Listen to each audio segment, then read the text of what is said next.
Hello and welcome to our Tuesday evening workshop.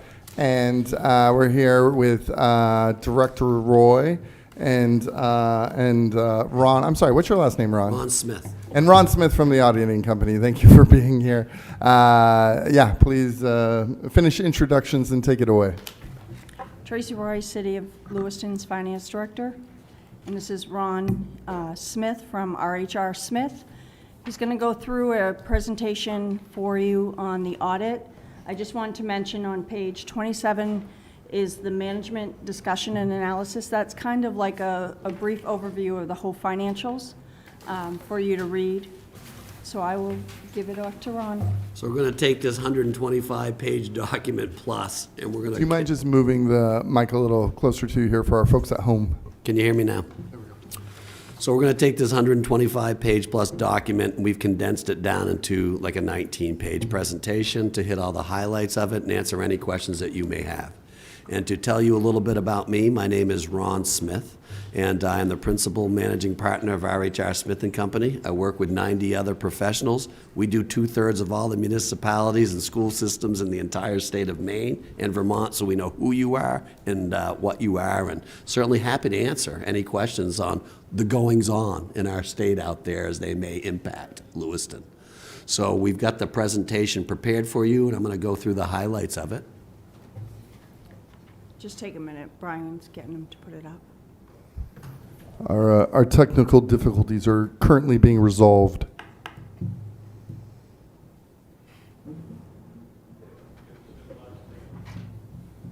I hope something comes up as my book's over there.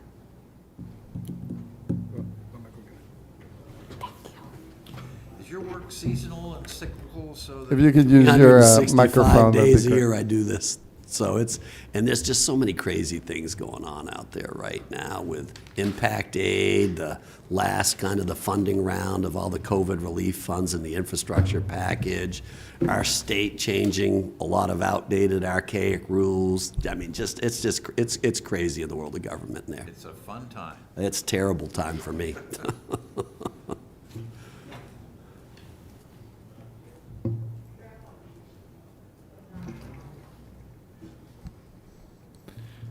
An update for our folks at home. We're still currently making progress on technical difficulties. We're going to give it another minute or two. So in the presentation, you won't see any comparisons to other cities or towns because no other city in town around our size has done their audited financials. They haven't completed their audit yet, so that ought to tell you a little bit about something about your finance departments at the municipality and school. So all the people that we would typically compare, and you kind of saw it last year, they don't even have theirs available right now. So, and I'm not saying that to minimize them, I'm saying that to praise you. Well, thank you. No, we're the best. We understand. Listen, Director Roy, are we? Is it beyond our folks at home? Is there anything that stops us from continuing? You will not be able to see the presentation if he doesn't put it up. Is that in our packet or no? No. Okay. No. All right. We'll give it a couple minutes. Could you email copies of the presentation to us after the meeting? Will Thank do. you.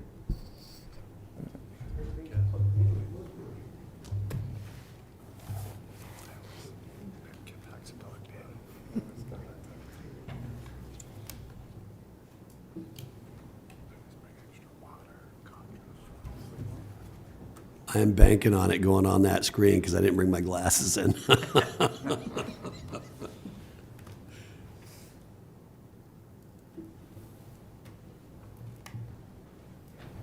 the TV on, Kurt? It is on. Why does that one keep on coming up? That came up last time too. Sometimes you have to ask. That screen came up last time too, and I didn't see it on there anyway. I had a picture for a second there. So that's good, okay. So maybe there's just something, who knows? Is there something going on?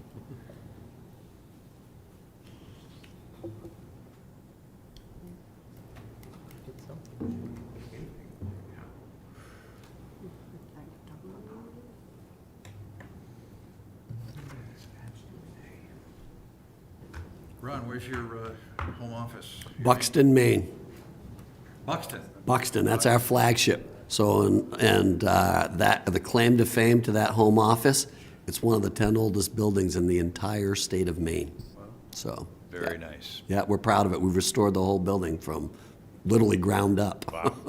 Wow.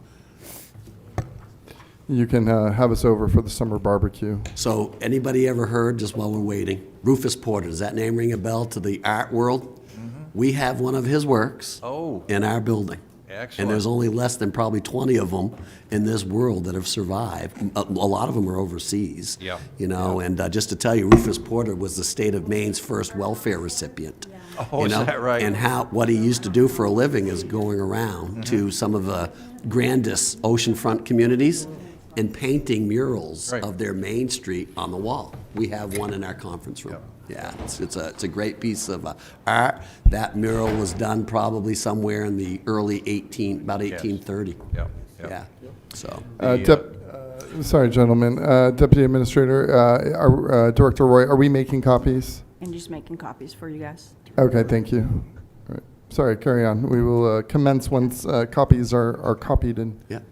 So delivered to us. So we had it authenticated, and we had it authenticated by the gentleman that lived in his house in Bridgeton, Maine, who was the vice president of the State of Maine Historical Society. Aha. Came into our office with stencils that lined up perfectly, and what he would do is customize the Main Street. Yes. You know, to fit your town. Right. You know, so Right. yeah, Sotheby's came in and, you know, did their authentication piece. So yeah, we're proud. We're proud of that piece of art. Have you been to the Rufus Porter Museum in? I have in Bridgeton? Yes. Yes, Yep. yeah. So that Rufus Porter Museum was his house. And Yes. they were going to move it, though, I understood. Well, they moved a big chunk of it inside. Yeah. I mean, they took the old house down. Yeah. And moved it. Exactly. And reconstructed it inside the Yeah. museum.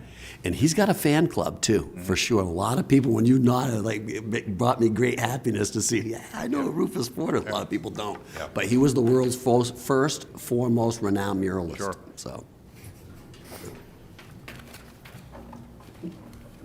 that was a good way to kill 5 minutes. You want to talk about something?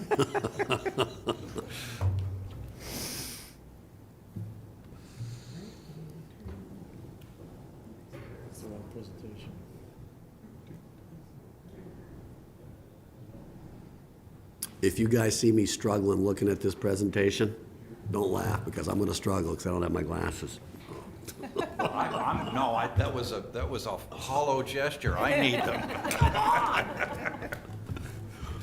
We take those things seriously.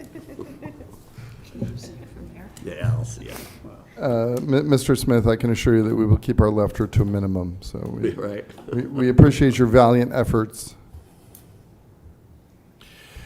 So the 130-plus pages that you were distilling to 19, now that's down to 17 pages? Gonna be down about 5 if we keep talking. 12 pages?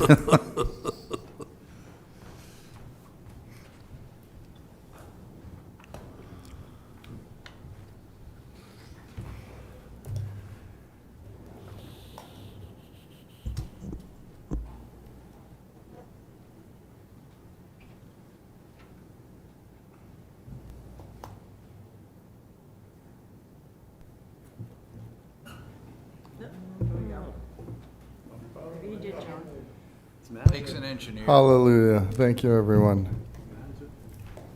Please take it away. So again, I'm Ron Smith.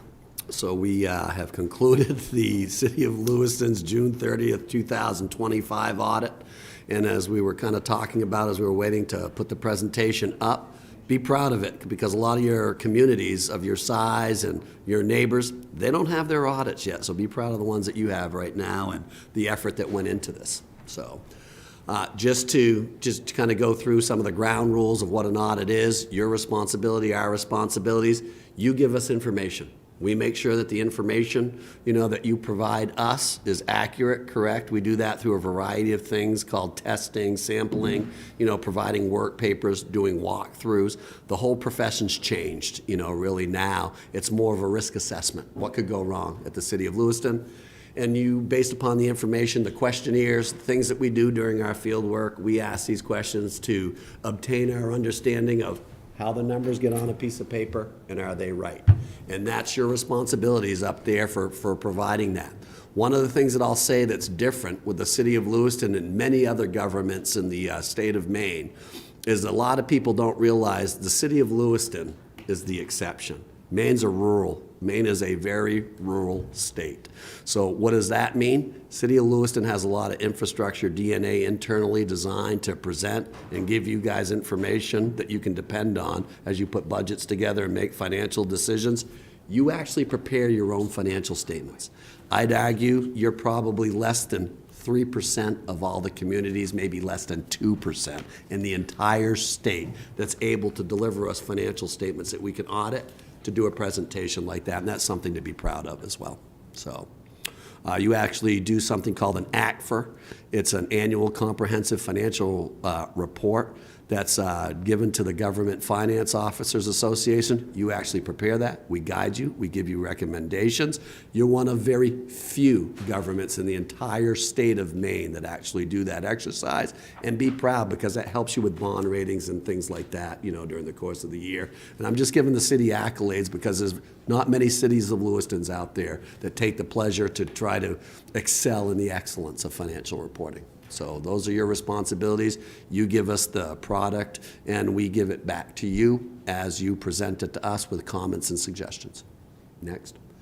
Our responsibilities to do exactly what I just said, give you advice, tell you how the numbers get on the piece of paper, are there any problems, you know, and are they right? And we're pleased to present that they are right. And the next slide that you'll see will be our audit opinion. You got our highest professional audit opinion that exists out there. If we had any disagreements with management, if we had any fraud or defalcation that we saw within the city of Lewiston to address, we would share that with the city of Lewiston. And I think to kind of go back with a ground rule is a few weeks ago, I actually had the pleasures of having a conversation with your municipal school department officials, you know, on the presentation, and I gave them a very similar report, you know, too, as well. Good financial standing, clean and unmodified opinion. So you're going to see a graph of your balance sheet analysis. Kind of what you own, your cash, you know, everything that you have with liquid, liabilities, fund balance. You'll see you're pretty consistent, you know, throughout the course of every year. Where the conversation really, you know, kind of, you know, takes place is going to be in a few more slides with your fund balance and really kind of how you base your budgets current and future on. And really that's really the financial picture that I'll spend some time on and talking. But there is that fund balance. That's how important that you can see, you know, for the city. The unassigned is obviously the biggest one, you know. The non-spendable, there's some attachments to that, inventory, things like that. Then you have your restricted and your assigned. I can positively tell you that restricted fund balance is your school fund balance. We take that and we isolate it, and we, by statute and law, have to tell once school stays school until the wishes of the voters change. So that orange piece is your school fund balance. The assigned piece is your fund balance. That number is about $31 million. I know this by heart. So that $31 million is made up of a variety of designations, and it's a large increase over the last year of about $7 million. $21 million of that the $31 million is for one-time purchases, those supplemental budgets that you do based upon when your fund balance policy kicks in. Over 12%, you don't like to spend it down to 12%, you assign it for those future purchases. You have bills, timings, things that you don't pay during the first through your fiscal year that you budgeted, they overlap and go into another fiscal year. That's that assigned fund balance. And putting math to that, I believe it's about $31 million. The other two conversation pieces of that are your accrued compensated absences. I believe about $5.5 million that obligations that you have if people get sick, retire, those benefits that you're required to pay for. And then the other conversation piece is the workers' comp audit that you have, and there's a current and a long-term piece of that. And as I recall, last year, you were not able to fund entirely the current and short-term piece, the current and long-term piece of it. Current, yes. Long-term, no. And I think that you have about $3.5 million put towards that. Good news is okay, that the number went down on the long-term piece, about $500,000 this year. Bad news is, you still haven't funded it completely. So improvement, but just not where you need to be, but certainly something that I think that you're well aware of.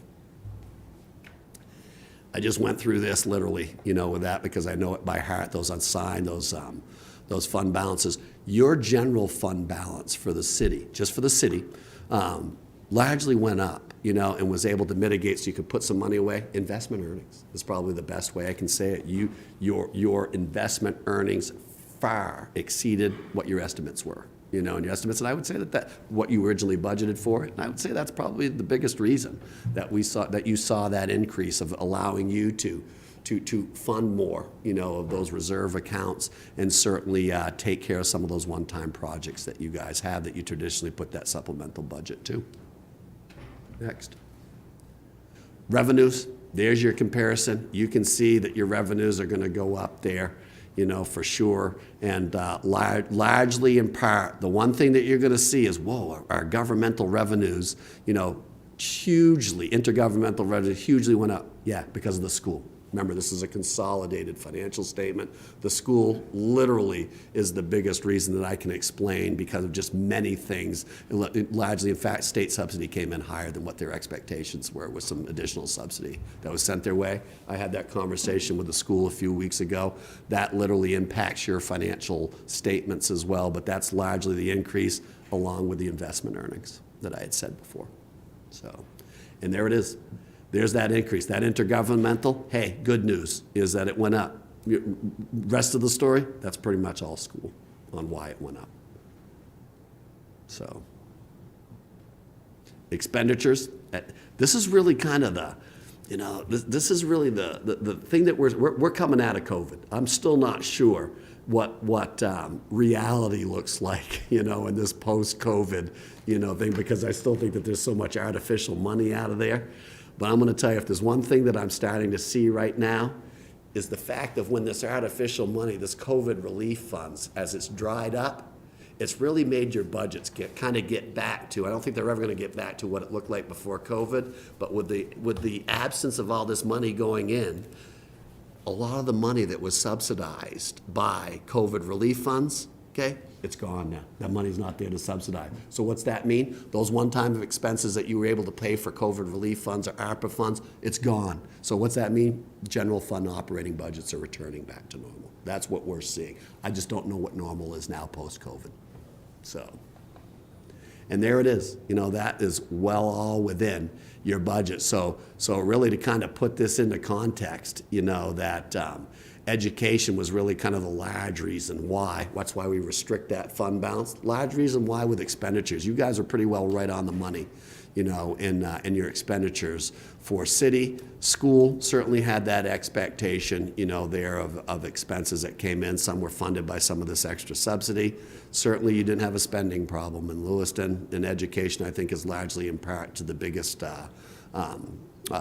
contributor to your expenses coming in under what you thought that they would. Balance sheet, water, these enterprise fund, water. Okay, so certainly, you've got a healthy utility district. Usually that's the one thing we like to try to look at, is your utility districts, water, wastewater. Boy, I'll tell you, they're usually expensive telephone calls when that phone rings, and they can be budget busters. Really, we're not seeing that, for Lewiston. And that's good because I would expect to say, and I'll say this, and I've said it to many other governments before this meeting, that's where I see a lot of money getting diverted to is water and wastewater. We see a lot of infrastructure money available, and we see a lot of money being directed towards infrastructure upgrades and renovations to utility districts. You've got two big ones. So, and there's your other one, sewer. Tells me the same thing. Nothing to be alarmed about. All I'm saying is I believe that the future, certainly as far as capital thinking, and I think it's all about capital and infrastructure maintenance now, water and wastewater, pay attention. Don't lose sight of those because they are very expensive.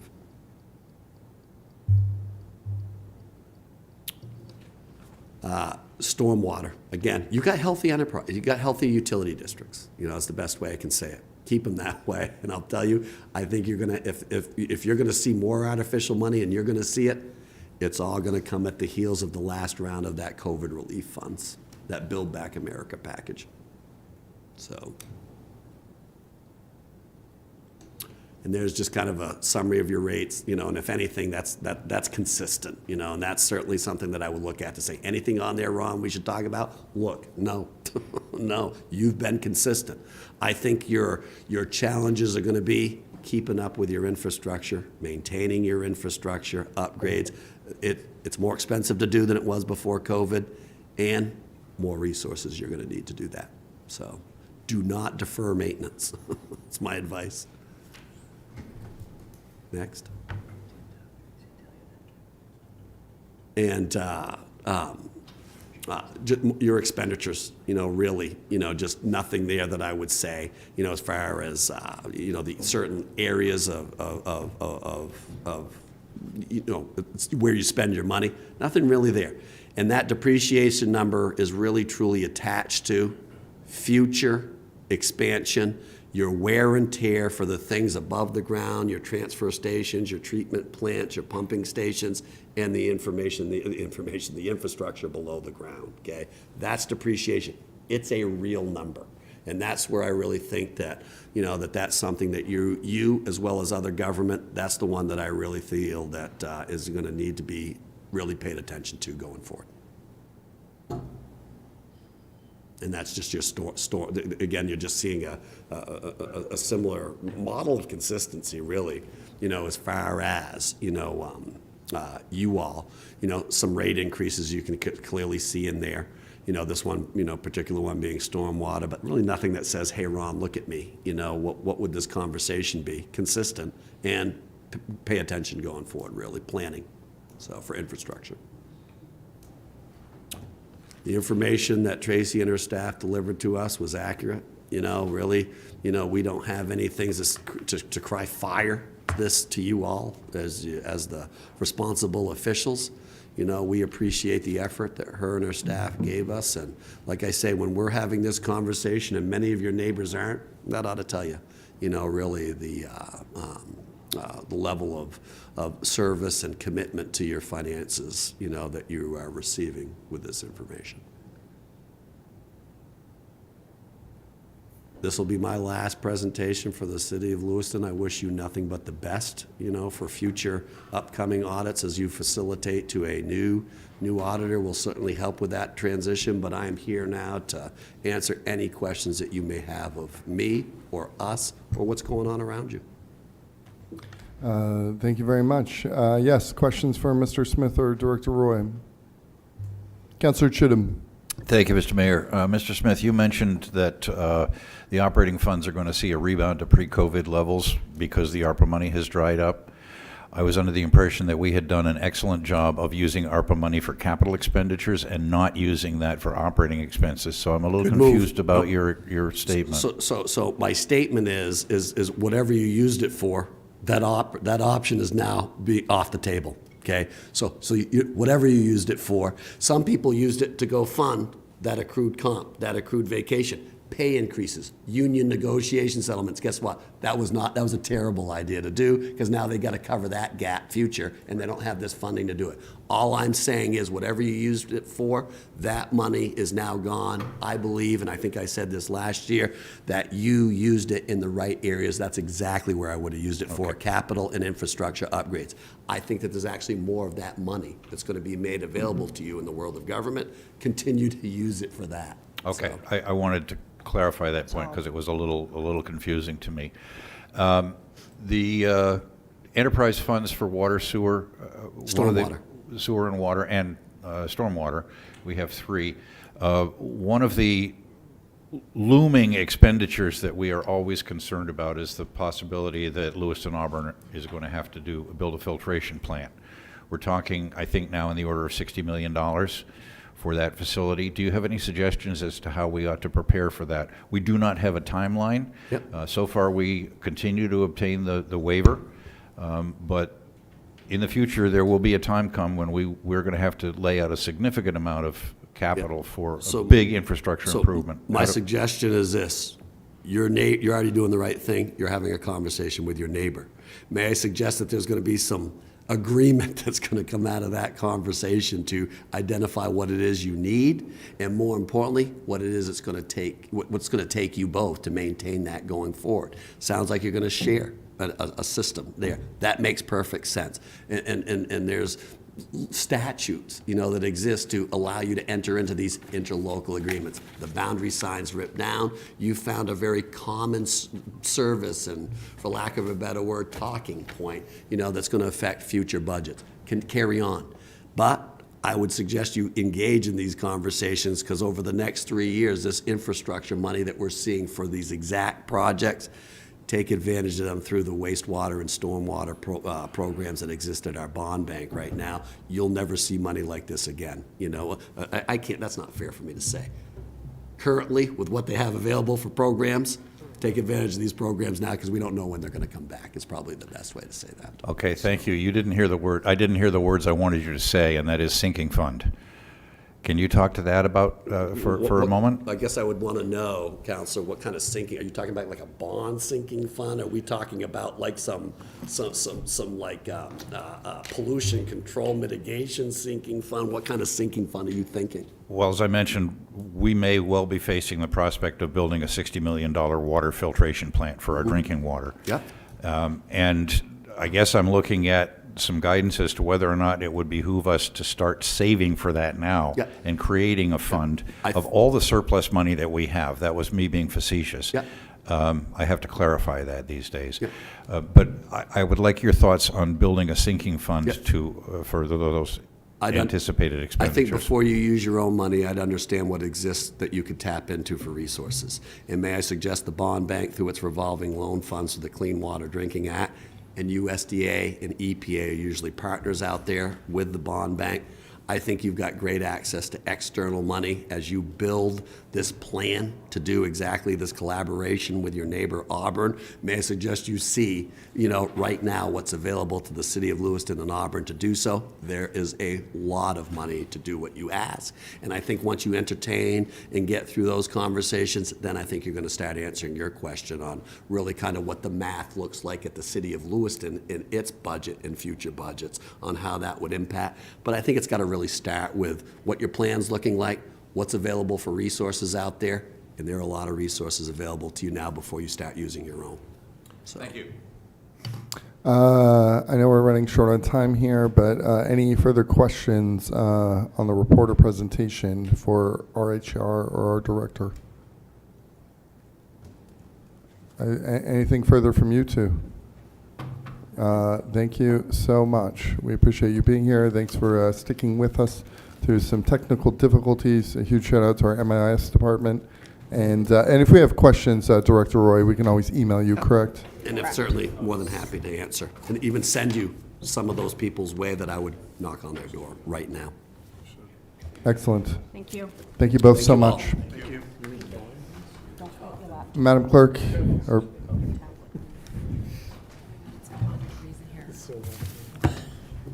What are you doing?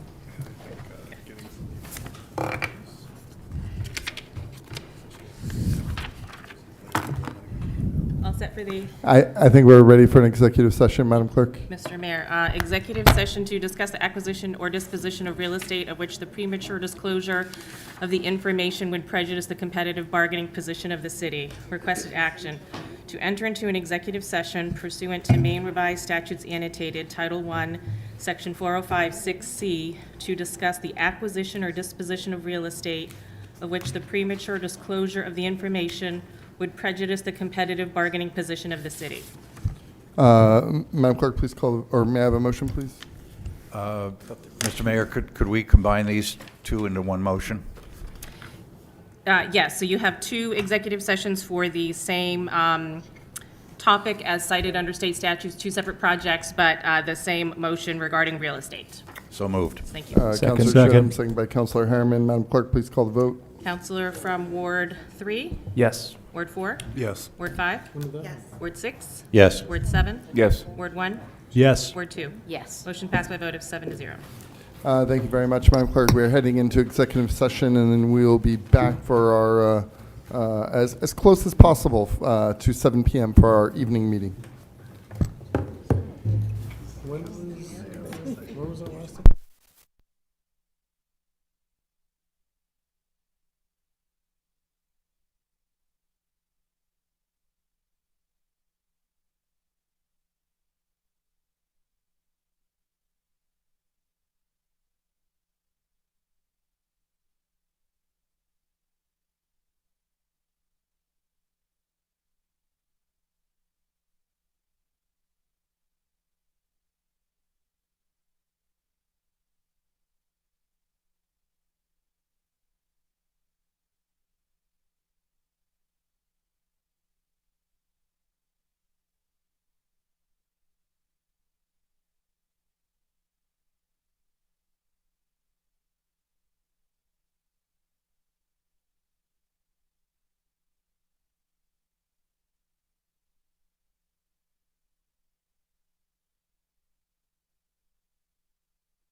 Hello, good evening, and welcome to our Tuesday evening council meeting. Administrator Cainrath, can you please lead us in the Pledge of Allegiance? I pledge allegiance to the flag of the United States of America, to the republic for which it stands, one nation, under God, indivisible, with liberty and justice for all. You did great. Thank you very much. Let's see here. Madam Clerk, I think we're ready to begin. Yes, thank you, Mr. Mayor. All roll call votes for this meeting will begin with the Counselor of Ward 3. I understand we have minutes. You do the minutes for the January 20th meeting. May I have a motion, please? So moved. Councilor Chittum, second by Councilor Najin. Madam Clerk, please call the vote. Counselor from Ward 3, Yes. Ward 4, Yes. Ward 5, Yes. Ward 6. Yes. Ward 7, Yes. Ward 1, Yes. Ward 2. Yes. Motion passed by a vote of 7-0. Thank you very much, Madam Clerk. We are now up to public comment. Any member of the public may make comments regarding issues pertaining to Lewiston City government. This period is reserved for non-agenda items. Public comment is also allowed during individual agenda items. Public comment is limited to 3 minutes per person. Please state your name for the record, and please indicate if you are a Lewiston resident. Because this is the business meeting of the City Council, all questions should be directed to the mayor. We'll ask staff to follow up at a future time. It is illegal for the City Council to allow comments related to personnel matters. All personnel complaints should be made directly to the City Administration Office. My name is Amy Sussman. I am not a resident of Lewiston. I'm from Maine. I went to UMaine. All of my friends, all of my family lives in Maine. I spend months in Maine each year, and my residence is in Maryland. I emailed each member of the City Council last February concerning the fundraising done by the Maine Community Foundation following the Lewiston mass shooting. My nephew was one of the 18 murdered that night. I laid out for you the actions of the MCF that led to 29 nonprofits receiving over $65,000 each, while some who were shot and survived received $30,000 or $32,000. And people who survived their attempted murder without being shot received $7,000 of the $6.6 million raised. These nonprofits were not required to help the survivors and family members of those killed in the worst violent event in this state's history. Mayor Shalene, you called me 6 days after receiving the email. You forgot how I was related to the shooting, but you stated that you would look into the matter and get back to me. You never did. President Chittum, you said you were, and I quote, saddened to learn of your nephew's death in such a cruelly ironic way on the day he received his diploma, end quote. And you called the issue that I presented to you a misunderstanding, but said that you would investigate. That investigation included looking me up on LinkedIn twice. I wonder, what investigation did you do other than investigating me? What did you learn about the use of the $1.9 million given to nonprofits? The behavior of the MCF is re-victimizing to the survivors and families who did not even know that money was being raised for nonprofits from the fund that was originally set up for them. There were two tragedies here, the shooting and the MCF keeping $1.9 million from those who are suffering and need it most. I'm not an elected leader, but I have used my voice, and now one of the nonprofits is giving their money to survivors and families. You could have made this happen, but you chose to do absolutely nothing. You left it up to me. So I ask you again, do you think it is acceptable to take advantage of people at the worst moment of their lives? Can you put yourselves in the shoes of those who lost a spouse, a child, a parent, a sister, a brother? The MCF used the tragedy of your constituents to raise funds for nonprofits. I've heard the survivors and families referred to as those poor people, as though they are different from us. They are not. They are you, they are me. They are our neighbors, friends, and family members. You represent them. And I ask you again, if I can speak up for them, why aren't you? Further, if we can have it quiet in the council chambers, please. Thank you. Further public comment. Good evening, Mayor and councilors. My name is Dan Hansen. I'm a 27-year-old Lewiston resident, property owner, and taxpayer, and that matters because the city is funded by taxpayer dollars, not ideology, not political optics, not selective compassion, or diversity virtue signaling.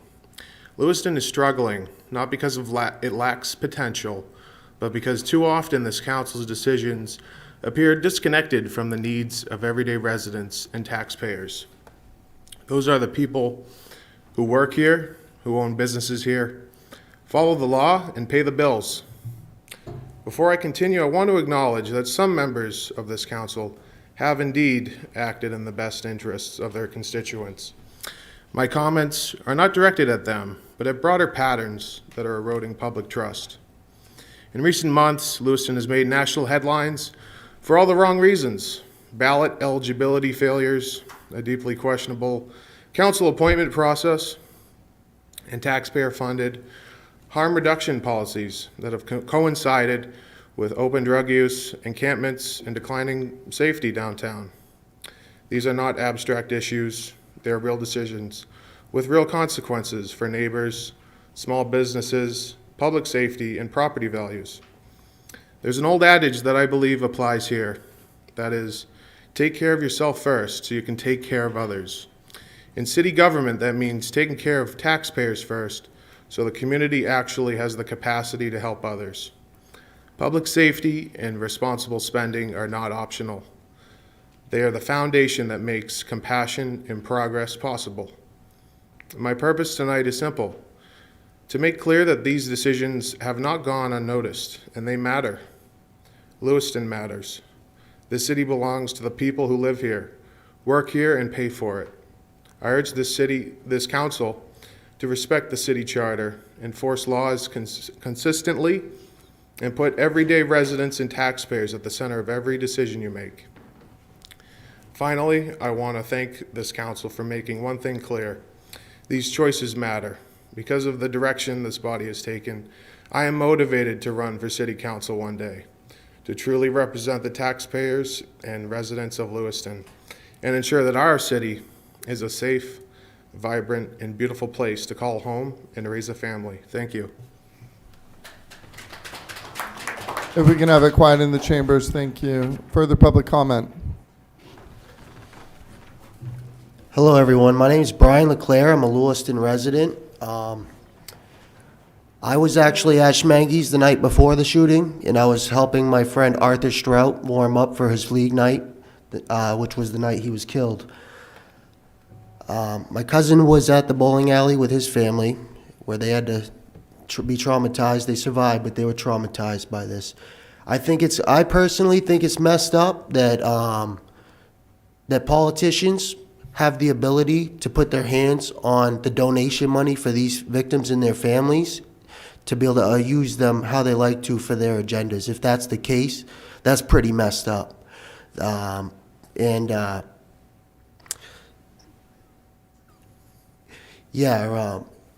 Councilor Martell, I just wanted to say I thank you for standing your ground.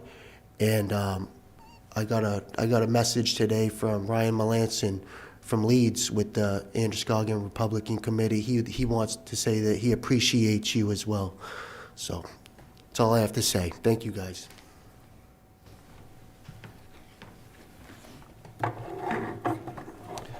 Matthew Egrin, Ward 4. Council, do we know where we are as a city and Lewiston PD on the flock camera system? Are they going forward with it? Are they going to end it like many other communities have? If they are going to continue it, could you please ask that they come before you and us so they can explain the policies they're going to use to safeguard the camera system so that the abuses that have happened with other states where abusers have tracked down their exes using the cameras and gone to stalk them. Next, for our public works, please explain to me why run sidewalk plows up East Avenue before you're done plowing. Because, that when the sidewalk plows go back through, they fill back in that sidewalk. It's not usable anymore. There's as much snow in it as there was before the sidewalk plow came through, except now it's full of road sludge. And it would save money because you're only running the units up through there once, not multiple times. Finally, the agenda packets. Our agenda packets are designed the way you, the council, voted to have them set up. The way you guys wanted to do the business of the city. I get that there is times when it'd be nice to move items up because you see somebody sitting here and the person's here for item 14 and it could be a long night and not wanting to make them wait possibly hours. Yet by moving item 14 up, you run the serious risk of disenfranchising people who were planning on coming and speaking on item 14 because that's where it is in the agenda that we all have. If you guys wish to regularly move things around, have the agenda adjusted before the meeting. Or stop moving things around, because it's the public who doesn't get to speak when, okay, I was planning on showing up for item 14, you did item 14 right after the consent agenda. So it's not at 9 o'clock at night or 10 o'clock at night, it's at 7:30. People are still at work, people aren't here. You guys disenfranchise possible people coming in to speak on items by moving things around. Please stop that. Thank you.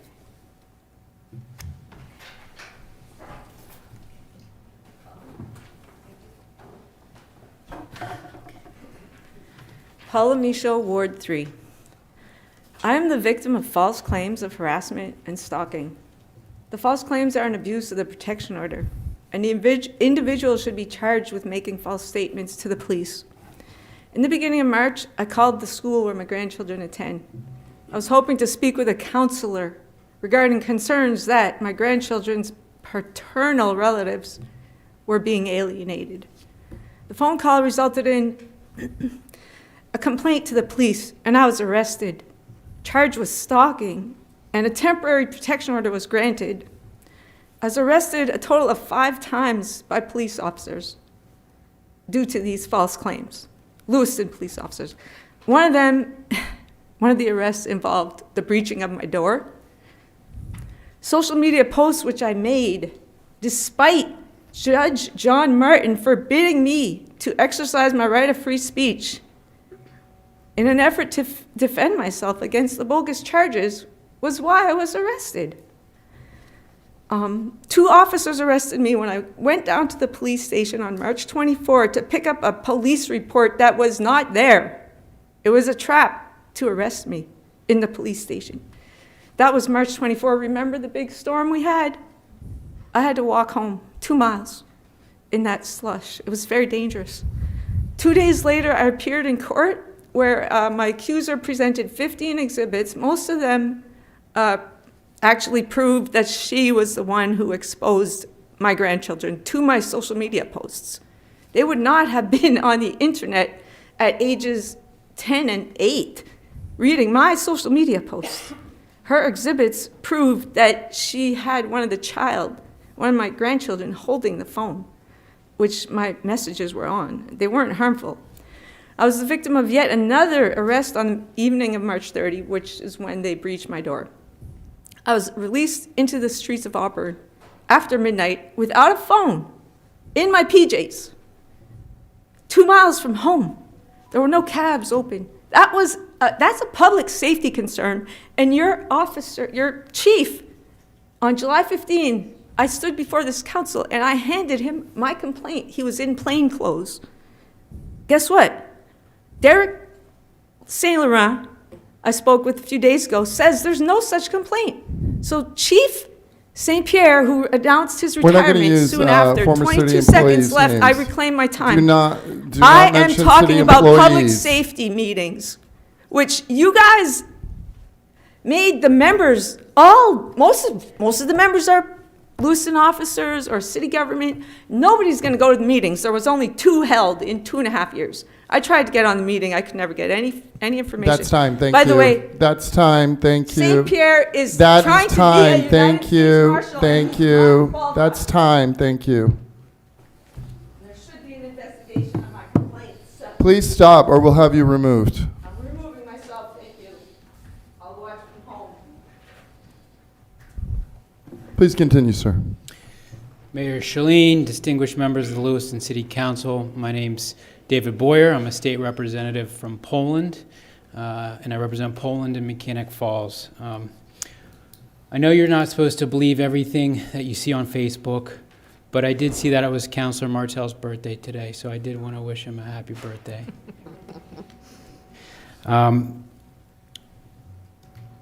The Lewiston tragedy affected not just Lewiston, but Lewiston, Auburn, Androscoggin County, and the whole state, and New England, and the country, really. And a lot of questions, I think, that are legitimate have been raised, and the response feels dismissive. And I think you heard that in Ms. Sussman's comment. And that's unfortunate, and I do tend to agree with her that these prolonged questions and conversations regarding the funds of the Lewiston Shooting Fund can re-traumatize and re-victimize the survivors.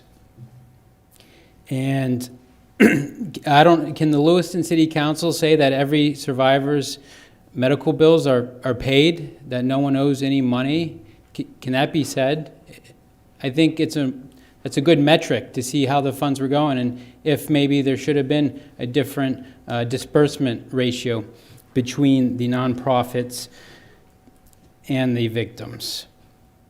I think the council should be proactive on this, not dismissive. I think the Attorney General's investigation wasn't thorough, and it sure hasn't satisfied the questions of people involved. I mean, at the end of the day, I think we should all be able to agree that the public should know who got the funds, what they did with it, how much they have left, and what do they plan to do with it. I think the council being proactive on answering those questions and getting that information to the public would help with the healing of survivors and help us and them move forward as a community. So please take a leadership role in this. We hear about transparency and accountability often in this room and lately in our state, and that means working it and answering and asking hard questions.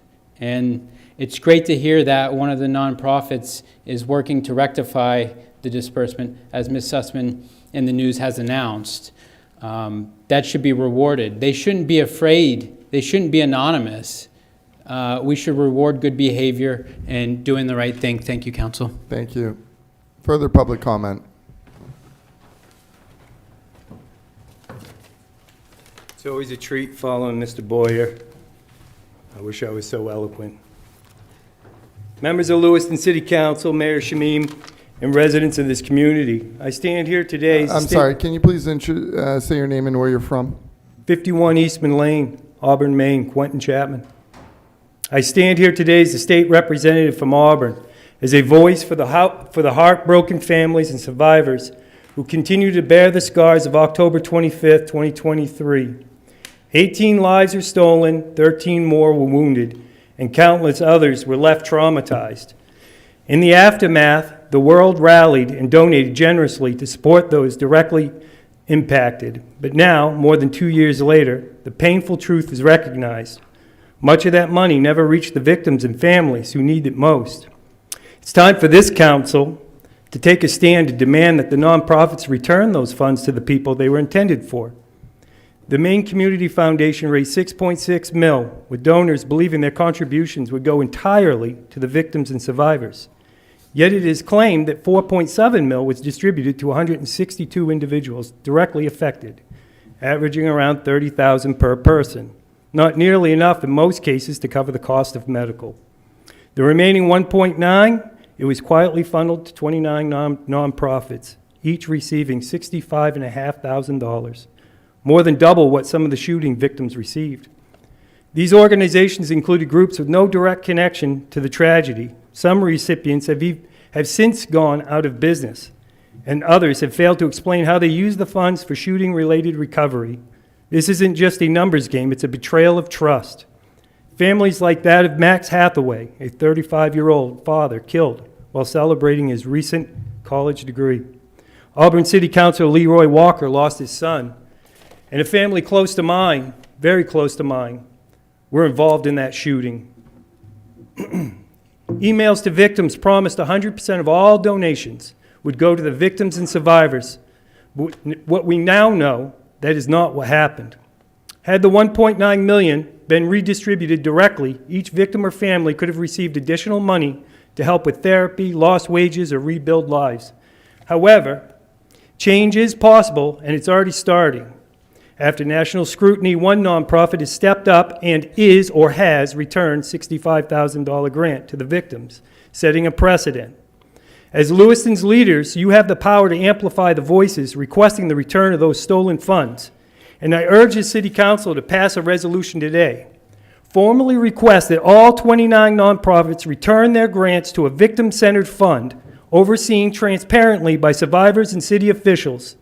Demand full audits of the Maine Community Foundation. The victims didn't choose this horror. They didn't That's deserve time. every Thank penny you. raised in That's their name. time. Let's Thank honor the you. lost and the living by That's writing at time. least one Thank wrong. you. Point of order. Thank Point of you. order. I got this, Councilor Herman, thank you. Further public comment? Mr. Mayor, Councilor- the 18-minute limit that we've established by council rule has been exceeded. Okay, thank you. Unless there's strong objection by the council, I would like to proceed. Councilor Martell, did you have something? Yeah, I happen to remember a lot more than 18 minutes going on for some, I don't know, message to Palestine or something about a year and a half ago. So if we're going to listen to the people, we should listen to the people. I don't see a whole lot of comments left. Yeah, it's my intention to continue with public comment. Councilor Herman, did you have something? Yes, I have no objection to continuing public comment. I'll remind the council that that was a agenda item and was not subject to the 18-minute limit. Okay. Councilors, if we can proceed, that'd be great. Please continue, sir. Introduce yourself and state where you're from. Good evening. My name is David Jones. I live in Falmouth, and happy birthday, right, Councilor Martell. You know, it's, for me, I've been coming to these meetings and I've been listening to what's going on, and I've begged for you guys to do an investigation. You know, obviously, there's people here that have been negatively affected or still being negatively affected. I spoke to one of the shooting victims, Justin Karcher, and he said it was okay for me tonight to mention his name. You know, he has to go back in for surgery because the wounds are not healing properly. There's air in the wounds. And so this is going to lay this young man up for a few more months. You look at this and loss of income, the pressure, one of his closest friends who was with him that night has lost the use of his right arm. I mean, and it goes on and on and on. And you guys have the power to fix this. You know, so you got to get up in the morning, look yourself in the mirror and say, am I doing the right thing? You represent these people. This is disgusting what happened here. It was the most horrible thing that ever happened in the state of Maine. And what was even worse is the misappropriation of funds. You got $1.9 million given to NGOs that had absolutely nothing to do with it. I think the YWCA built a wall, all right, with the money. I mean, how's that serve the community? You know, and so we need to really look into and, you know, have an open investigation, transparent. You owe it to these people, your constituents, to step up and do the right thing and find out, one, who these people are that were in charge of the NGOs, who helped them apply for the grants when many of them may not have even spoken the English language, all right, how long the businesses were set up. I mean, I have a ton of questions, and you live here. Don't you have questions? I know everyone I've spoken to in this city is disgusted. And I talked to Rick LaChapelle about it. I talked to Janet Bowden. You know, you got you know, Rin. You've got Lisa. These are all people that care about your community. You might not agree with their political position, but this is a moral position. This is something deeper than that. If you want to heal these wounds, and you look at Justin, I mean, he's got physical wounds to heal. But what about the mental wounds? What about the families that don't have the breadwinners don't have the income, don't, you think that that's a lot of money, $6.9 million in a picture of the rest of the lives of all those people that were killed and the ones that got to live with the tragedy? So again, I'm begging you to please do the right thing. Do the investigation, and a real investigation, something that digs deep. Thank you. That's time, thank you. Further public comment?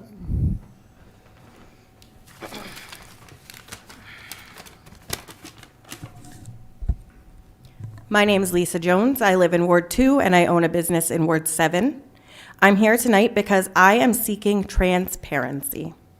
Transparency is a word we frequently hear used by this council, but instead of behaving in a transparent manner, some members of this council choose to do things behind the scenes, after hours, and under the cover of darkness. I'm seeking answers as to how an applicant for the Ward 5 vacancy removed herself from consideration and then was put back in while City Hall was closed for their regular Friday closure, and then the weekend when all municipalities are closed, and then a holiday. I fail to understand how withdrawal of an application can be undone after a deadline. When the public walked into the last meeting, it was common knowledge that Ms. Noble had withdrawn her name from consideration. For her to then be the chosen nominee that night proves yet again to the community that this council works only in the best interest of itself, and that being open with the public means nothing. I personally was shocked to see her take a seat at the table there and thought she may simply be making an announcement that she'd withdrawn her name. I've emailed this body and other key players in this room to get an explanation for how and why this occurred, and I've yet to receive one. We have an ongoing issue with ineligible candidates being put forward by our city clerk, and it appears to be getting worse instead of better. This council claims to want to be able to move past all of this and on to the important work that they were elected to do, but the way you all choose to operate is what brings the constant attention onto yourselves. I'm grateful that my home and my business are represented by the two adults on that dais who have a history of acting on behalf of all Lewiston residents instead of their own interests.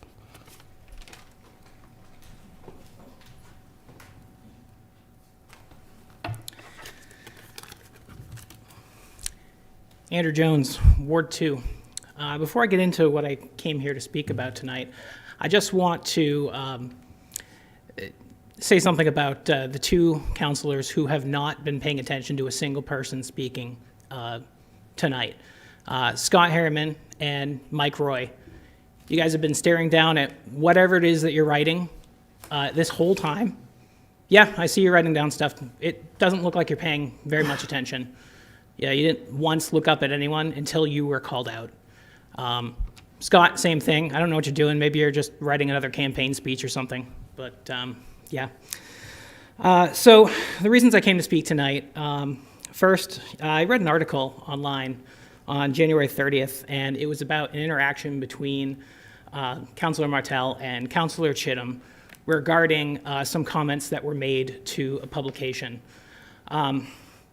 David, you accused Brett of conduct unbecoming, potentially violating an ethics policy, and apparently exposing himself to some sort of liability. I read the ethics policy that's available on the city website, and I didn't see anything about any of those things, so I'm curious what policy you're actually referencing, whether it's that policy or the policy that governs the council. Nothing in there had anything to do with that, so it really seemed like you were trying to chill Brett's free speech when you did that. Also, the council laments about the lack of public trust. The appointment of Chrissy Noble does nothing to help that. And no offense to her, this isn't her problem. She was just somebody who submitted an application. But, you know, and Scott Harriman, you're included in this too, because in the emergency meeting, you specifically said that anyone who was appointed in this manner would be illegitimate. So I'm curious how you reconciled that, considering you voted for her, and apparently were willing to vote for her before you even went to the meeting. You know, and again, no offense to Chrissy, but you were appointed with no one on the council speaking for or against you, no member of the public sending any emails or coming in to talk, and yet 5 people decided to appoint you in with no fanfare, no discussion, no nothing. So I'm curious how they came to that discussion unless they were doing something behind closed doors. This was something that the previous council or previous council had been accused of doing multiple times. Seeing the council here do that, or at least 5 of them, is very disheartening, and it doesn't do anything for public trust. That's all I got. Thank you. Further public comment? Public comment is now closed. Administrator Cainrath, I believe you've brought a report with you. Yes, thank you, Mr. Mayor. Appreciate it. Our FY27 budget continues to move along. We'll be starting meetings with department heads this week to review their budgets. Looking forward to sitting down with all of our departments to review operations and talk about their needs for the coming year. And as I've stated previously, the budget will be presented here, the proposed budget, by charter in March. The city did put out today a comprehensive timeline and record of the funds related to the mass shooting donations and their history. This is available on the city's website and our social media accounts. I want to thank Angie Amores, our communications director, who put this together with the assistance of Androscoggin Bank, the Chamber, and MCF. So this is available. There is also a flow chart to hopefully just provide some clarity of not some of the things we heard about in public comment, but just of the timeline and who acted as the fiscal agent when at different points in time. So that is available for everyone to take a look at. Update on some community events. Chief Connolly and I were invited and attended a meeting and a tour at Sweetzer's, a Lewiston location this week. We met with staff, discussed some community trends, and looked for areas of collaboration. It was a productive conversation, and we're going to be staying in touch with them as we continue to serve the broader Lewiston community. Also, several city staff members and myself, we attended the opening night of Drawn in Light, a new exhibition by Charlie Hewitt at the Maine Mill Museum. A really great event. Congrats to Charlie on that, and we applaud his continued interest and dedication to the city of Lewiston. So a great event last Friday. Busking Festival 2026, to build on the initial festival that occurred last fall. We are having some initial meetings with community partners in the coming weeks to discuss Lewiston Live and multiple dates for 2026. Joe Grockmall in our office is again leading this effort and will be managing the festival. So looking forward to that. Some exciting new events for our downtown again in 2026. The Loan Qualification Committee continues to meet to review and approve applications for the city's new Small Business Opportunity Grant Program. Really, there's been a wide variety of different businesses that have applied. I think it really shows some of the interesting and strong entrepreneurial spirit here in the city. We have gone through about half of the available funding to date. If anyone is interested in this program or looking for more information, please contact our city's Department of Economic and Community Development or Administration. We're happy to walk you through the process there. Just an update on some upcoming agenda items. On February 17th, we are going to be having the Attorney General's office here to conduct a FOA training. We'll possibly be looking at, I think from conversations, be looking at an ordinance regarding immigration enforcement. We may have a workshop on a charter commission. That'll be scheduled permitting with the workshop session time. We also have our LCIP adoption also on the 17th. Lastly, I just want to thank our City Hall facilities crew, in particular Dondi. You may notice there's a fresh coat of paint in the executive conference room. We're doing some more painting upcoming, so thank you to them for all of their hard work. They did a great job, and some fresh new paint to look at for the next 20 or 30 years. So, thank you. Appreciate it. Administrator Cainrath, we appreciate your service to our city. Thank you very much. Madam Clerk, item number 1. Item number 1, public hearing on the city's fiscal year 2027 Lewiston Capital Improvement Program. Requested action to conduct a public hearing on the city's fiscal year 2027 Lewiston Capital Improvement Program and receive public comments. The public hearing is now open. Mr. Mayor? Yes. Could I just ask that we either close the door for the hallway or... Thank you very much. Councilor, is our lieutenant still around? I think okay. Director Connor just got it. Thank you. Thank you. Thank you for that, Councilor Nagy. Okay, yes, public hearing for LCIP.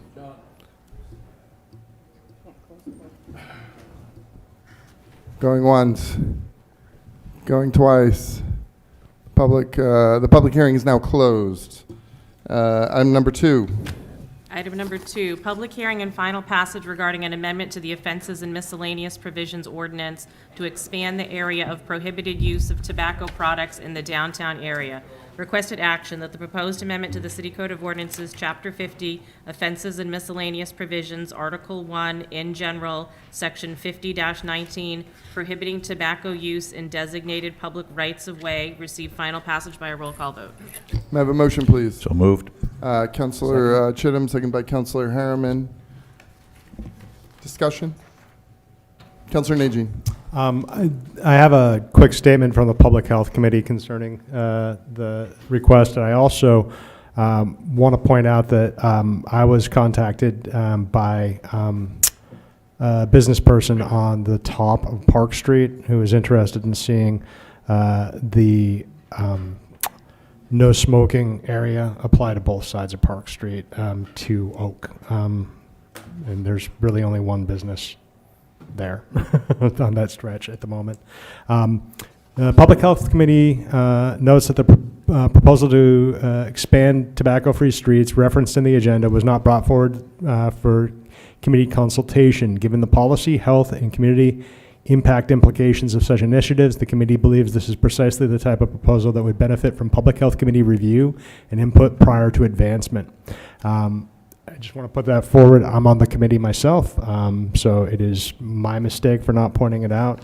But when we're talking about issues that do relate to public health, the Public Health Committee is being asked that they be consulted. Thank you, Councilor Najin. Councilor Chittum, yes. Thank you, Councilor Najin.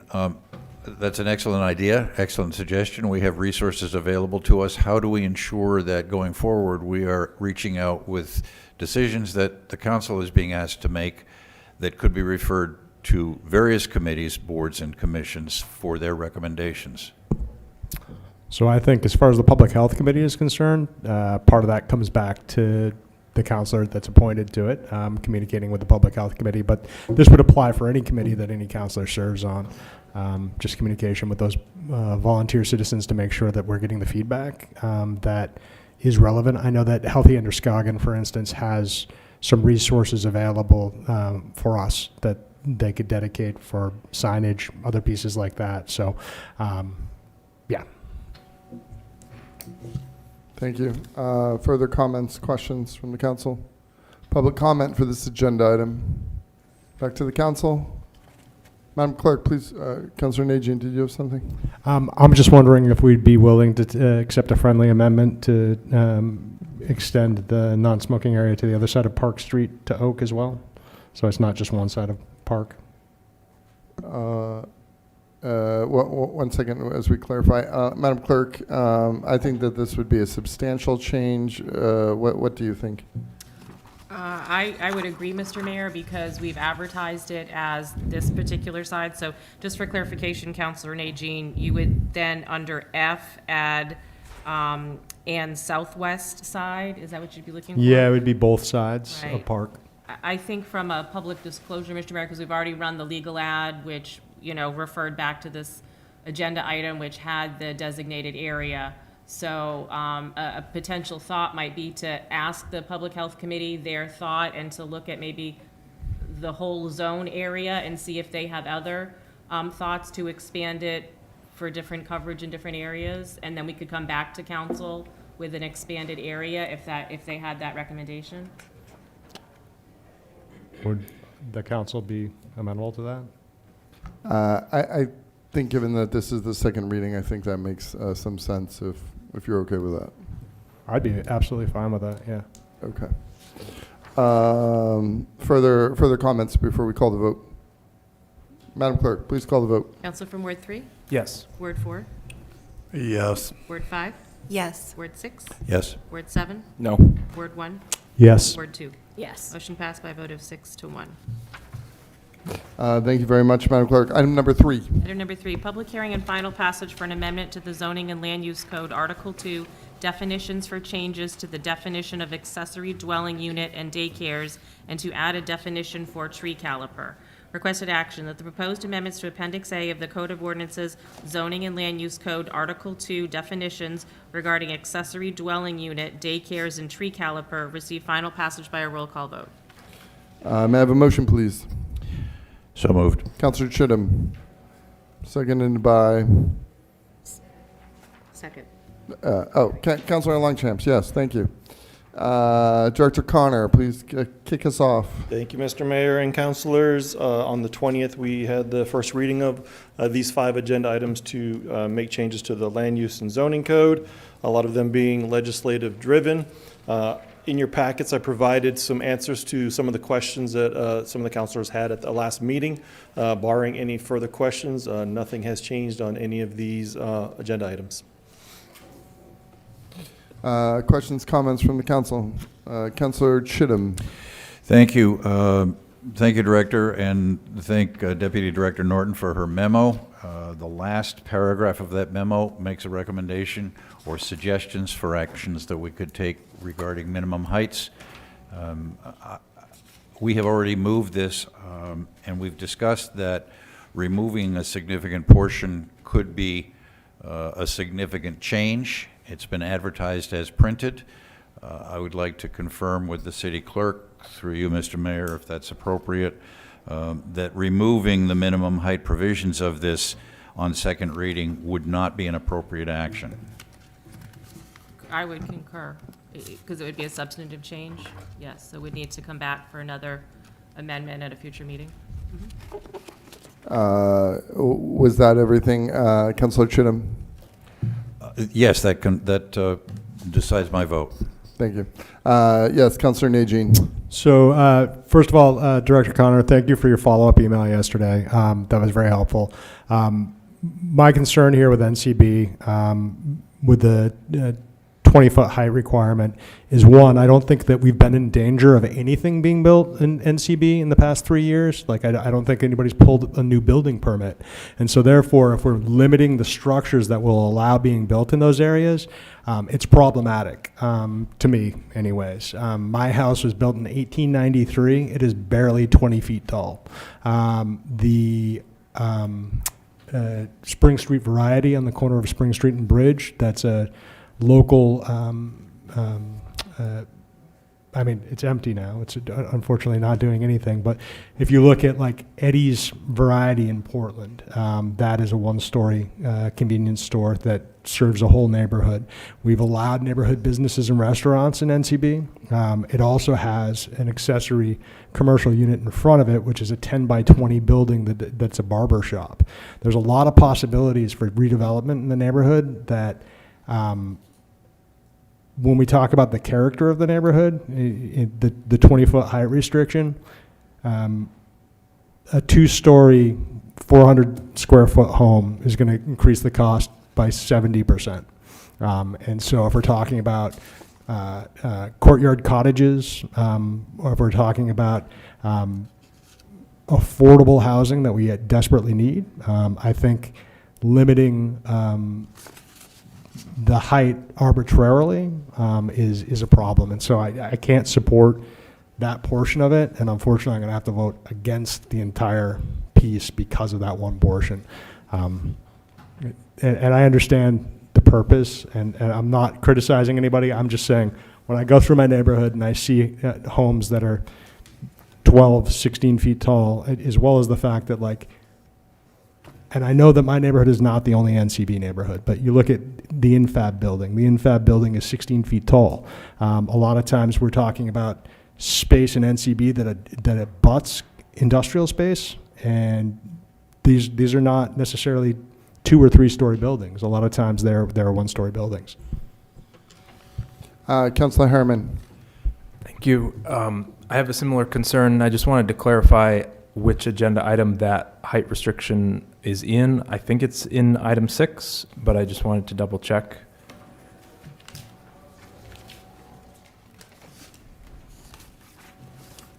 I believe you are correct, Counselor. Okay. All right, thank you. Public comment for this agenda item.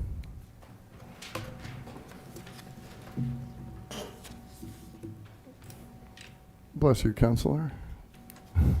Public comment is now closed. Back to the council. Yes, Counselor Chittum. Thank you, Counselor Harriman, for pointing that out. I was ready to vote improperly. Anything further, Director Connor? No, sir. Madam Clerk, please call the vote. Counsel from Ward 3? Yes. Ward 4? Yes. Ward 5? Yes. Ward 6? Yes. Ward 7? Yes. Ward 1? Yes. Ward 2? Yes. Motion passed by a vote of 7-0. Item number 4. Item number 4, public hearing and final passage for an amendment to the Zoning and Land Use Code, Article 5, Administration and Enforcement for changes to allow more than one principal structure on residential lots. Requested action that the proposed amendments to Appendix A of the Code of Ordinances, Zoning and Land Use Code, Article 5, Administration and Enforcement regarding the allowance of multiple principal structures on residential lots receive final passage by a roll call vote. May I have a motion, please? So moved. Counselor Chittum. Second. Second by Counselor Harriman. Director Connor. Again, same thing, barring any further questions, happy to answer anything you may have tonight. Thank you. Questions, comments from counselors?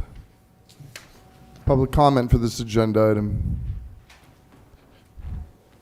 Back to the council. Madam Clerk, please call the vote. Counsel from Ward 3?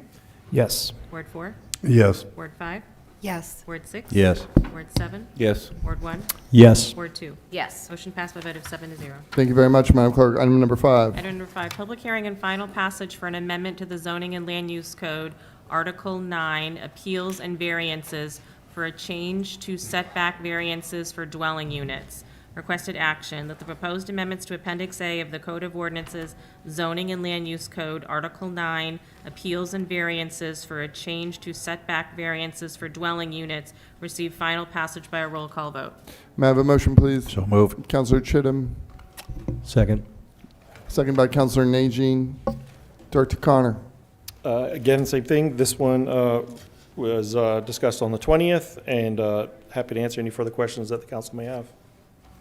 Councilors, do we have any questions or comments? Public comment for this agenda item. Back to the council.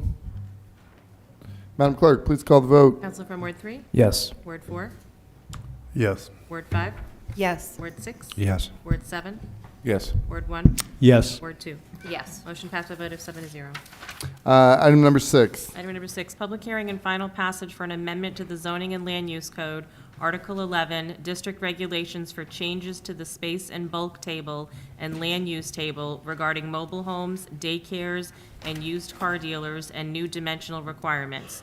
Requested action that the proposed amendments to Appendix A of the Code of Ordinances, Zoning and Land Use Code, Article 11, District Regulations regarding mobile homes, daycares, and used car dealers and new dimensional requirements receive final passage by a roll call vote. May I have a motion, please? So moved. Counselor Chittum. Second. Second by Counselor Najin. Director Connor. And this is the agenda item that Councilor Harriman was talking about, and Councilor Najin. So barring any further questions, happy to answer what you have. Counselor Najin. So one of the things I wanted to point out is that reducing the lot size requirements in downtown residential is incredibly important. Unfortunately, I don't have a line item veto that I can use here, but we have a lot of undersized lots that could be developed. I would also say we can all go and look at pictures of historic Maine, right? The DeWitt building, which was right out here, 5-story building, right? Right directly next to it was a 1-story house, right? So it's not, what I'm trying to illustrate here is that the form for the community comes from whoever's going to put some investment in the land value in order to increase the usage, right? And so I'm unfortunately going to have to vote against this because of that height requirement. Also, I would point out that the way that this is written seems to potentially set aside mobile homes from not being allowed within NCB because there is no mobile home that's built as a 2-story building. And so I also wanted to point that out as well. 2 mobile homes on one lot as a primary and a secondary house is 2 housing units that don't exist on that property right now. And again, in a housing market where we're asking people to develop in our community, whatever you can afford is what I want to see happen. So that's my feedback on it. And we are definitely, if I may, Mr. Mayor, we are definitely open to having this conversation again with the planning board to talk about it. I know it came up at the last meeting and obviously again tonight. So we do have another round of ordinance changes coming through the wickets right now. We can definitely bring this back to look at if that's the desire of the council, specifically the height requirement. Thank you, Director Connor. Councilor Chittum, yes. Thank you, Director Connor. Yes, and if you do, and I hope you do, go back to the planning board with specifically this 20-foot minimum height. If the planning board continues to think that this is a great idea in the NCB zone, I'd like to have some explicit rationale behind that. Thank you. Understood. Councilor Harriman, yes. Yes, so I'm also concerned about the minimum height and its potential impact on housing development. It seems like it would also not allow ADUs from being built unless that is enlisted as an exception, but I didn't see that.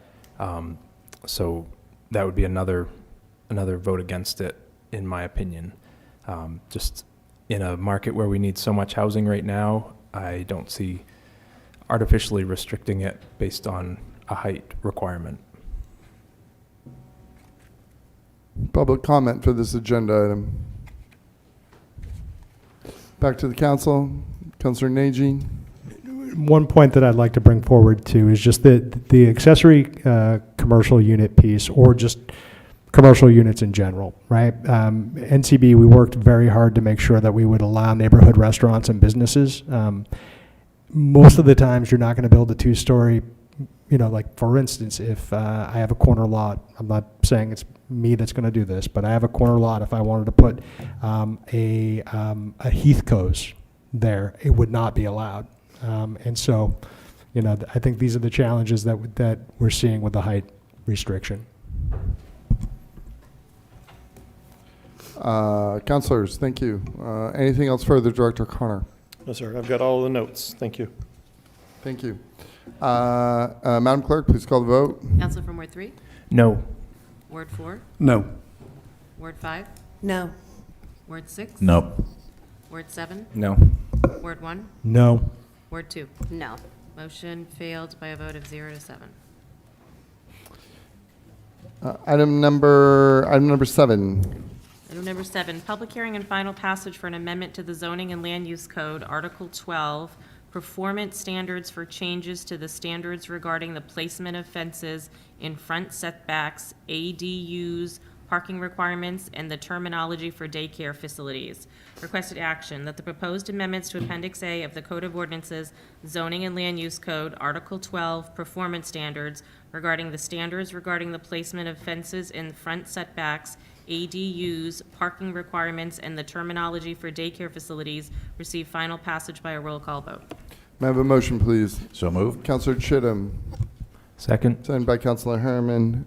Director Connor. Again, the majority of these were legislatively driven, with the exception of the parking requirements. That was done at the behest of the planning board and staff. Happy to answer any further questions that were not brought up at the last meeting. Councilor Nagy. I apologize, this is a comment for the last agenda item. Those other pieces are super important, so if we could see that back before us as an agenda item, it would be really appreciated. Further comments, questions from the council? Public comment for this agenda item. Back to the council.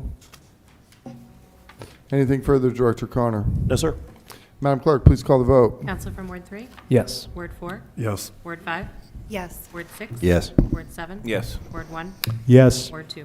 Yes. Motion passed by a vote of 7 to 0. Director Connor, we appreciate you. Thank you very much. Item number 8. Item number 8, amendment to the municipal parking fees policy regarding parking violation fines. Requested action that the proposed amendment to the parking fees policy, policy manual number 42, as recommended by city administration and the police department. May I have a motion, please? So moved. Councilor Harriman. Second. Second by Councilor Chittum. Chief Conley, thank you so much for joining us. Kick us off. You're welcome. Thank you for having me. So this is just a proposal. Our Lieutenant of Support Services, he oversees our parking enforcement, took a look at our parking violations, and we really haven't seen them adjusted since 2012. So there's a proposal in front of you. You all should have the memo where we're looking to just increase the fines to make them more comparable with other municipalities. I think the highest increase we're looking at is $24 on the double parking, and that's seems to be an issue with that. So other than that, I think we're looking at roughly $14 or so extra on each fine. Thank you, Chief. Questions, comments? Councilor Chittum, yes. Yes, thank you. Chief, thank you. Couple of questions. Do trucks that are delivering to businesses on Lisbon Street who are parked in the travel lane, does that constitute double parking? It can, yes, if they're double parked. There's specific loading zones and specific areas where they are allowed to park, but it can be considered double parking. Okay. If they happen to be there when the enforcement officer is there, then there may be a ticket issued. It's possible. Okay, thank you. Second question, maybe for administration, the revenues from parking fees, do those go into the general fund, or is there a dedicated fund to receive those? Finance Director, I answered general fund. General fund. Thank you. Yes, Councilor Najin. Thank you very much for bringing this forward. I have just a quick question about the T2 parking solutions. Is that, I know that's just a proposal in there, the new enforcement system, so that this isn't directly connected to that, but it's in this agenda item. So I just wanted to talk to whether or not you have an understanding of if that system would actually be able to issue parking slips much like Portland does, if we ever decide to go that way to start charging for parking again. Do you know if it's, basically, is it compatible, I guess is the question. I'm not sure. It's a new system that we're looking at that we've placed in the budget, and there's some ability. It's going to help parking enforcement be able to enforce it quicker, and there's an ability, I believe, to pay for it. Right? Sorry, Lieutenant St. Laurent's the one that actually looked into this. Sorry, yes, you are correct in your assumption that it can coincide with parking enforcement and parking garages. Sorry, can you speak into the mic for our friends at home? Sorry. Yes, you are correct in your assumption that it does coincide with different parking regulations, and if we were to have on-street pay for parking, it would enforce that as well. We'd be able to expand that system. Okay, perfect. That's all I needed to know. These fees are, I assume, in line with what other communities are charging, right? Is that the... Yeah, I would say for the most part, they're actually under. Even with the update? Yes. Okay. Okay, thanks. Thank you. Councilors, further questions? So I've noticed on Lisbon Street that people make parking spaces out of, not parking spaces. How is enforcement of that going? Our new parking enforcement employee is very proactive, I will say that. Excellent, thank you. Public comment for this agenda item. Back to the council. Councilor Chittum. Thank you, Mr. Mayor. You've raised an interesting question. If the bumper of my car or even the front wheel of my car is straddling the line between parking spaces, is that worthy of a parking ticket? I mean, that's one of those discretionary things, to be honest. Very often, the only way that the last car in a slot can park is to park straddling the division line between what would be two normal slots. I would like not to see people who are parking that way being ticketed. Yeah, and I don't think that that's common, that as long as you're not taking up a space where another individual can't park, we don't see that generally ticketed. Thank you, Chief. I'm going to admit that I may be considered a scofflaw. Well, I'm sure I am in other regards, but in parking, I will often pull up to the space in front of 93 Lisbon Street, which is a single spot. It is wide enough long enough actually for 2 cars. And when I pull in and the space is empty, I will pull way up almost to the bollard, which leaves space for another car. If the parking enforcement officer sees that the only car in there is well outside the marked boundaries, am I risking getting a ticket for that? I don't believe so. Okay, thank you. I won't hold you to that, by the way, but I appreciate it. Thank you. You know, anything we can do to ensure that Councilor Chittum receives a lot of parking tickets, that'd be great. Councilor Najin. I think this is actually directed towards administration, but I'm wondering, when we update these fees, is there a possibility, if we decide to update these fees, is there a possibility that we can let the chamber, the DLA, and possibly the tenants, the landlords list know, so that at least folks we're doing some type of communication to outreach? Yes, we'll work with communications on putting something together and getting that out, sure. Perfect, thank you. And one thing else, Chief, I don't know, we're a little off subject here, but if I may. So we have patrons of stores all up and down Lisbon Street, just, either creating parking spots where there are none or simply just stopping in a lane and running in somewhere. I don't know if education could be provided to businesses who could let their patrons know that it's not acceptable. I understand, but you have that happen sometimes 3 and 4 times all up and down Lisbon Street, and it really becomes almost like a video game to make it down to Main Street. I guess I realize we're dealing with, we have what, 1 parking enforcement? Yeah, we only have 1 parking enforcement officer currently. Okay. So I understand there's staff limitations and everything else, but anything that we can do to address that'd be great. Certainly.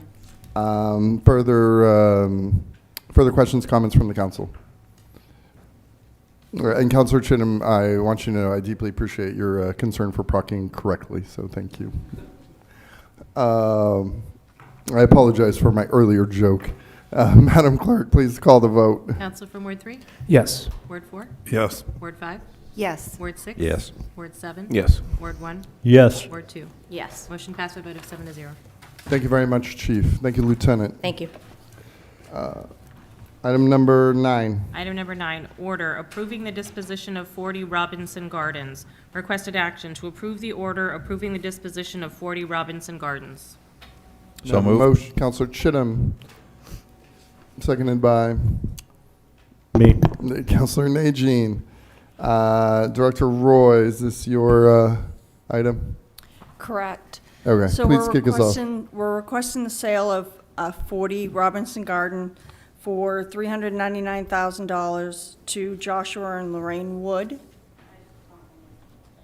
This is a property we bought for the easement piece, and then removed the garage and put a mudroom on, so we are selling it now that we have the easement piece of it. Put it back on the tax rolls. Councilor Chittum. Thank you, Mr. Mayor. I realize, Director Roy, this may be putting you on the spot, but we rented that. We had tenants in there of the city. Is that correct? Correct. For a period of time. Do we have any sense as to whether or not the city gained or lost money on the entire transaction? We purchased that in 2022 for $376,000. We're selling it for 6.1% more. 4 years later, we had revenues, we had expenses. Is there a way to tell whether or not this was a moneymaker or a money loser for the city? I could compile that and send that to you by an email. I'd rather that you didn't, but just, do you have a sense of, is this too small to worry about? Did we lose $10,000? Councilor Chittum, I will let you know that we had Du Bois Realty do a market analysis of what would be a fair price for this. We do have to realize that the garage was removed and it cannot be rebuilt, so you have a home that no longer has a 2-car garage to it. So that's, I think, part of the reason why we're not asking more. And the house has been vacant. We did have people renting, but there's been nobody living in it for at least 7-8 months since the beginning of the summer once they started doing the work. Okay, that I appreciate that. Thank you. Director Roy, please don't do any work to get me detailed answers. And then, forgive me if you've mentioned this, Director Roy, but we didn't buy this building for fun. We bought it so we could do work on the Jepson Brook project, correct? Correct. Yeah. So Correct, for the we easement needed to piece. purchase this to finish that work. Correct, for the easement, yes. Gotcha. Thank you. Public comment for this agenda item. Back to the council. Madam Clerk, please call the vote. Council from Ward 3? Yes. Ward 4? Yes. Ward 5? Yes. Ward 6? Yes. Ward 7? Yes. Ward 1? Yes. Ward 2? Yes. Motion passed by a vote of 7-0. Item number 10. Item number 10, order authorizing execution of waiving utility lien foreclosure on certain distressed structures on leased land. Requested action to approve the order authorizing execution of waiving utility lien foreclosure on certain distressed structures on leased land. May I have a motion, please? So moved. Councilor Chittum. Second. Second by Councilor Harriman. Director Roy, is this you? So this is, you saw this last year. We're just waiving the rights of foreclosure because these properties are in mobile home parks. So we do not want to be responsible for paying rent. These items, of course, are put out there so that when they do sell the mobile home, if the individual sells the mobile home, we do get our funds for this. Public comment for this agenda item. Back to the council. Madam Clerk, please call the vote. Council from Ward 3? Yes. Ward 4? Yes. Ward 5? Yes. Ward 6? Yes. Ward 7? Yes. Ward 1? Yes. Ward 2? Yes. Motion passed by a vote of 7-0. Item number 11. Item number 11, order proposing amendments to the Lewiston City Charter, Article 2, subsections 2.06C and 2.06D, forfeiture of office of councilor, and Article 2, subsections 2.07B and 2.07C, forfeiture of office of mayor. Requested action to approve the order proposing amendments to the Lewiston City Charter, Article 2, subsections 2.6C and 2.6D, forfeiture of office of councilor, and Article 2, subsections 2.07B and 2.07C, forfeiture of office of mayor. May I have a motion, please? So moved. Councilor Chittum. Second. Signed by Councilor Najin. Councilor Chittum, would you like to kick us off? Thank you. This is a recognition of the errors that crept into the council, to the charter during the 2021 amendments to the charter. The charter committee, the charter review committee unanimously recommended that this issue be addressed. It was dropped. The council who approved it did not understand that that material had been dropped. This would put into effect the recommendations of the Charter Review Committee with one significant difference, and that is the Charter Review Committee had in its recommendations that the tipping point between appointment and election be halfway through a 2-year term at 12 months. This proposed amendment moves that tipping point closer to the next election, so that it says that if there remain fewer than 6 months, or less than, I looked that up too, it is less than 6 months before the next election, then it would be an appointment. For the first 18 months of a term, it would be a special election. So that's the change that I have proposed over the recommendations of the 2021 Charter Review Committee. Councilor Najin. So considering the fact that we have to call a special election and there's a 30-day window there, I don't know if we want to maybe look at 7 months versus 6 months. If the goal is 6 months, because now we're talking 5 months, right? Izard, if he answers that question. Yeah. Councilor Chittum. Thank you, and I'm going to boot it over to the city clerk. She and I spoke about what time is necessary for elections and printing ballots and so on. And my understanding of our conversation was that 6 months would allow plenty of time for that logistical process without crimping anybody's style. Sure, thank you, Councilor. So, yes, we had reviewed it. If the city calls for a special election, it would be one polling place, most likely. We would not have turnaround time to have voting machines programmed, so it would be similar to a mayoral runoff. It would be paper ballots. It would be one race. Could be multiple candidates, but it would be one race. In order to meet the 6-month window, the council would also have to vote to shorten the period for the circulation of nomination papers, which is allowed in the city charter. It can go as short as, I believe, 2 weeks for the circulation of nomination papers. They would still need the 50 signatures. Absentee ballots would still need to be available for the 30-day window. So we would be able to turn an election around once the council calls for it, because we can't hold a special election unless the council votes to have it. We could turn that around in about 6 weeks, 6 to 8 weeks, depending upon the window available for the circulation of nomination papers.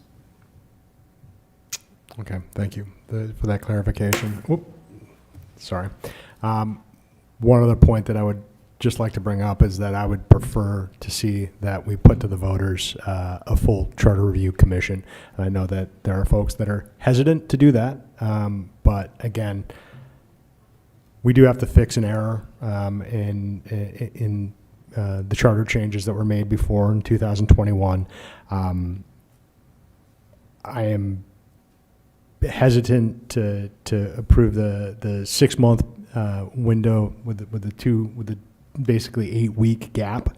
It seems hard when we had 43 years, I believe it was 43 years of standing precedent for the 1 year nomination. More than 1 year is election. Right, I mean, the charter was created in 1980, I believe it is, 80 or 82, I can't remember offhand, so it's been several years, right? Okay, so I would suggest myself personally that I would be comfortable with going back to what was supposed to be in the charter originally, and then talking about a charter review commission. But I do recognize there's an error in the charter that does need to be fixed. So I'm not going to die on that hill. I may die on the charter review commission hill at some point, but. If I can jump in, councilors. So, yeah, I mean, I guess however it gets fixed, addressed, I do think we need to, fix the error that we have now. And then I recommend that we have a workshop first about all the options available to us as the council, and then the public, all the options that, would allow for charter change. And then, there'd be educational for us and then the public, and then to proceed with what makes sense from there. And yeah, and I certainly would support a charter review committee, but I just think we need to have a workshop first to, clearly lay out all the options. Thank you. Yes, Councilor Chittum. Thank you. Yes, I'd like to clarify. There are several different, and we'll talk about this in the workshop, but there is a charter commission and a charter review committee. They serve different functions. A charter review committee would be appointed by this council or the mayor, I'm not sure which. A charter commission is elected by the people at large. Charter commission has free range to do whatever it wants to the charter. The charter review committee is limited to certain changes that it can make. I'm not at all opposed to that. In fact, I think we ought to have a workshop to discuss all of these things so that we're all up to speed on how we can approach this. I will warn the council there is another modification to the chart, another request for modification to the charter coming down. There is a bad reference in section 2.11, I believe, which is the changing of a letter from D to B, or D to C, or C to A, or something. But that's it, and we have to go through a whole long process to effect that simple change. I'm not married to 6 months. I do think that one of the arguments that was made with the situation we just found ourselves in is that we were not allowing the voters to have their say, and I'm not certain why a 1-year window for that is acceptable, and I tried to make that as short as possible to give the voters as much chance for a special election as possible in the event of a vacancy. Yes, Councilor Harriman. Yes, I just wanted to clarify that any of these amendments that come before us, if they pass the council, they still have to be voted on by the public at the next regular municipal election. So if this passes tonight, it just goes on the ballot for November, and then it gets voted on, yes or no. Thank you for that. Councilor Martell, yes. Thank you, Mr. Mayor. I think this is important. I think there's some other things that need to be addressed. Loophole or whatever you want to call it around residency, or maybe tightening up the language around residency, which I think is another issue. The one that Councilor Chittum just mentioned, also changing the letter. So if we're going to go into a workshop and we're going to work these out, why wouldn't we work them all out as a council, come back with all the changes and suggestions, and send it as one package, one plan to the voters going forward, instead of piecemealing this together?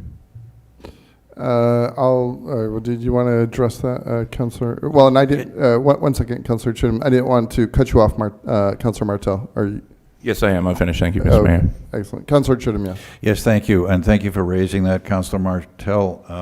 One of the reasons, first of all of these would have to go to the voters in November, and there is, I believe, a 30-day window after the vote has been tallied before the charter becomes changed. So it's 2027 at the very earliest that we're talking about any changes.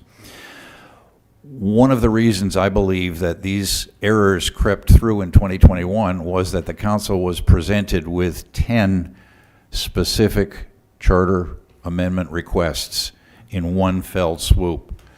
It was overwhelmed and did not thoroughly review each of the 10 requests.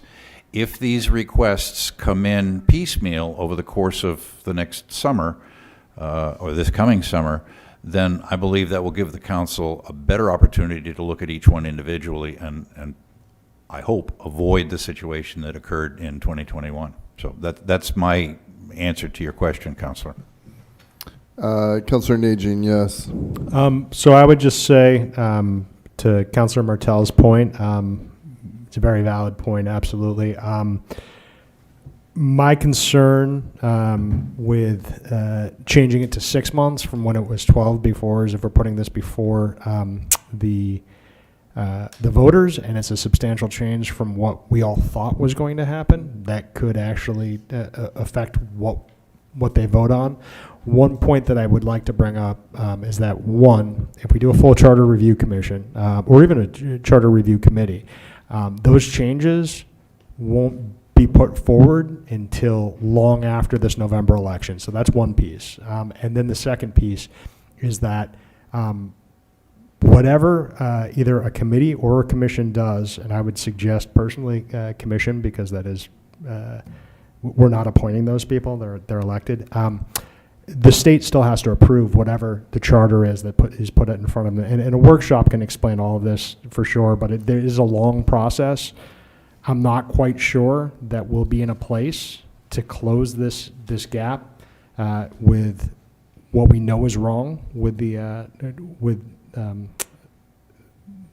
election versus appointment by November. I don't think that would be ready to go before the voters, and so that's why I would encourage that we either decide on the 6 or 12 months and then move forward on this. Yes, thank you. Okay, public comment for this agenda item. Matt Roy, Ward 6. Well, the solution to a problem created by piecemeal is not solving it by a piecemeal solution.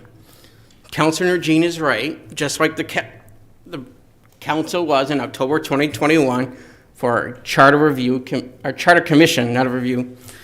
Not to mention, you can't actually do a chart. The charter only provides for a charter review committee in the a year ending 0, so after the census. So that's not an option for another 5 years at this point. So the only solution is a charter commission. Of course, if you do pass this and send this in the referendum in November, it's going to be at the very, very, very bottom of the election, because we have a U.S. Senate race, gubernatorial, legislative, congressional, the other half of city government that wasn't staggered last November, and then this. It's going to be, yeah. Notwithstanding the next municipal election, which is November. Of course, you could argue that a statewide primary does fit somewhere in a loose definition, but you guys have gotten in trouble redefining vague terms, but that's another. Yeah, so the only solution is a charter commission. That would be the non-hypocritical democratic way, since apparently, as people earlier tonight said, you're just full of hypocrisy and non-transparency and, seek the undemocratic way you actually fill this, which, again, goes back to 2021, 2022, and I would point out to the special council meeting you guys had last month, one of those 4 counselors has apparently changed his mind. So more reason to have just put an order on the next meeting to go out. You can do this with the state primary. Do we want a charter commission? End of story. And then by November, these people could be elected. And then we can start this process, which we should have done 4 years ago. Thank you.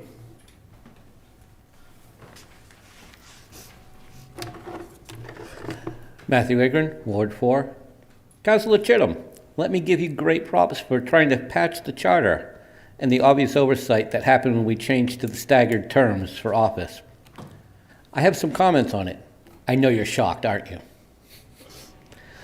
Why is this rule not being applied to the school committee if they had a vacancy? And if you're going to do this, could you please put in writing how the council shall fill an open seat if it has a vacancy that it has to do? This way, the city council will not be forced to make it up on the spot like you guys did. Not that you guys truly needed to. There was recent precedent on how the council did a replacement for Luke Jensen when he resigned before his term ended. There was a major difference in the way the two were handled. In the case of Jensen's seat, the council openly debated the possible candidates among themselves before this entire room, but the candidates were not brought forth and asked questions of, nor were anyone allowed to speak on their behalf. There was no input from the public that was not sent via email on who the options were on the agenda. The difference is when you replace the recent Ward 5 councillor, there was very little public debate among all of you up there, but there was a large amount of public input from the group out here. So I hope that if you're going to put in that we fill a vacancy up to 6 months, that you will have a plan so that we can look at it so that next time when it comes up, hopefully 15 years from now, someone just has to look at the charter and go, okay, this is how we're going to do it, not make it up that night. Thank you. Further public comment? Back to the council. Yes, Councilor Chittum. If I may, Mr. Mayor, I have just looked at the periodic charter review. It does stipulate that the mayor shall appoint a charter review committee on years ending in 1. I don't see that as being prohibitive of the council appointing a charter review committee at any other time. As to the school committee, my understanding and reading of the council is that vacancies on the school committee are filled by the mayoral appointment with approval of the council. And as to rules for dealing with the situation that we were in, that frankly was beyond my bandwidth, given the other issues that are facing the city at the time. It's a question, I believe, for a charter, now I've lost the terms, charter review committee or preferably a charter commission. They're excellent points, but they're beyond the purview of this particular change, which is a technical change to the charter. Yes, to recap, I urge us to vote this through and then to have our administrator schedule at a reasonable time here in the future a charter review workshop to discuss all of these options, educate us and the public. Further comments, questions from the council? Madam Clerk, please call the vote. Counselor from Ward 3? Yes. Ward 4? Yes. Ward 5? Yes. Ward 6? Yes. Ward 7? Yes.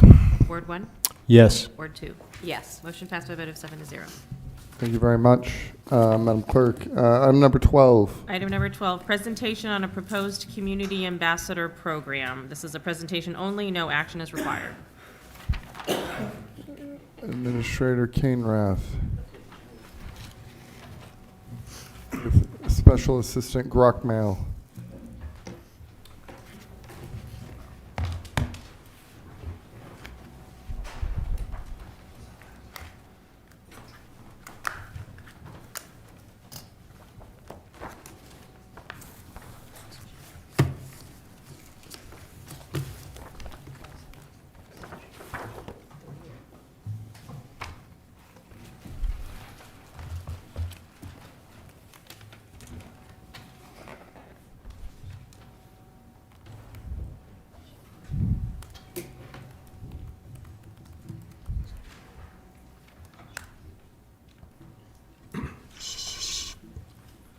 Excellent. Presentation should be coming up in just a moment. There we go.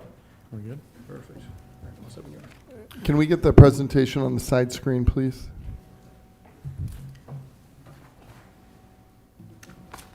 Gentlemen, please take it away. All right, thank you, Mr. Mayor. Good evening, council.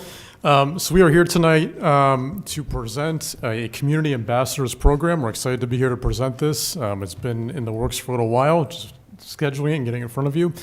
In my first 8 months here, we've really tried to look at some ways to bring some new and proactive ideas to address some of the city's biggest challenges, as well as our goals. And when we talk about community safety, we talk about economic development, we talk about improving the city's image and community engagement. We believe this proposal hits on a number of these different categories. So our goal also for this spring is to come back more through the spring with other new ideas, new proactive ideas, positive ideas to try to make some headway with some of our goals for the city. I think we certainly need it, and we're excited to be doing this. We had, just to recap a little bit, Joe spearheaded the Lewiston Live Busking Festival that's come about in our last 8 months here, the Community Listening Session Series, which we've also done. We're now bringing this forward, and we'll have some other ideas to bring forward for consideration through the spring. So, next slide, Jim. Did you want us to introduce ourselves? I'm not sure we did that. I'm Brian Cameron, the City Administrator. And Joe Grockmull, Special Assistant to Administration. Excellent. I mentioned your names as you were setting up, but thank you. All right, so community ambassadors, what is it? An overview. So community ambassadors are a non-police, uniform presence in downtown and public spaces. They're focused on a number of things, including cleanliness, hospitality, engagement with the public, as well as data collection as a possibility. This is a program being used more and more by cities, both small, medium, and large cities around the country. It's designed to complement existing city services, not to replace them. And the goal would be to hire local workers earning a decent wage, certainly above minimum wage, to staff this program. Excellent. And so one of the questions is, why are cities exploring this model? Well, across the country, and even to expand on that, we also looked at some international examples. Thank you. Appreciate you. Is that better? Excellent. So across the country, and even we looked at a few international cities, communities are seeing an increase in downtown foot traffic and events, as well as mixed-use activity as communities come out of the pandemic times. There are also more visible quality of life concerns. Again, we've seen increased number of individuals who are in need of services, who are out and who are vulnerable in public. There's also a desire for municipalities to take on a proactive presence rather than being reactive. It's better that we deal with challenges or problems before they escalate. At the same time, police departments are increasingly asked to address non-policing issues to a greater and greater extent. Our department here is no exception. And cities are looking for non-enforcement tools that allow for them to, again, have more positive interactions with individuals in these spaces. Community ambassadors, from our research, we found that it will fill a gap between maintenance, sort of smaller scale maintenance in public spaces, social services, and of course, traditional policing as well. And when we think about some of the challenges we're having with recruitment, for example, at our police department, we think this is a good idea to complement a police presence or that visible presence in a number of areas. When you think about some of our spaces around the city, just take Kennedy Park, for example, I think a visible presence, that's not necessarily a police presence, could be helpful in not only deterring some behaviors, but also just assisting people, whether they're unhoused or whether they're tourists looking for directions in a number of ways. So it's designed to, again, complement some of those existing city services, especially areas where we already have recruitment challenges with some other positions that could perform largely some of the same functions. So again, what is a community ambassador? It is a uniform, clearly identifiable staff member in the public. They would be representative of the city of Lewiston. They would be clearly uniformed and marked as such. Again, they would be locally hired, community-based people in the workforce earning a livable wage.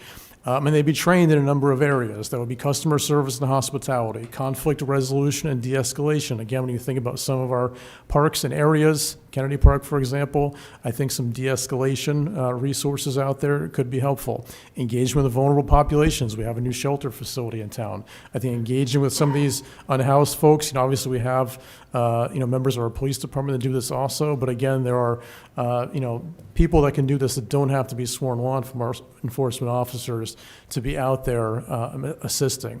They'd also be versed in local ordinances, services, and resources, and would most importantly serve as a consistent, visible presence in public areas in downtown, on Lisbon Street, in our parks, to assist the public, assist visitors, and assist those vulnerable populations also. And so what do ambassadors typically do? So again, traditionally in municipalities, when you're looking at, jobs or different positions that exist, they're pretty cookie cutter, pretty off the shelf. The responsibilities don't vary much between locations. One of the things that we found very interesting about this approach is the fact that ambassadors, you can actually train them on different, on different matters. They can be well-versed in certain things. You can deploy them in certain manners, but not in others. And so a couple of different options that we said, we'll get into this more in a minute with the example of Grand Rapids, Michigan, but ambassadors can provide wayfinding and assistance to residents and visitors. So people, are looking for resources. They're trying to find their way to a location. They're trying to find their way to an event. Ambassadors can be a friendly face to be able to engage with those individuals. Of course, there's addressing litter as well and doing light maintenance issues. Again, addressing graffiti. We'll get into that more in a minute, but graffiti, minor vandalism elements like that can be addressed.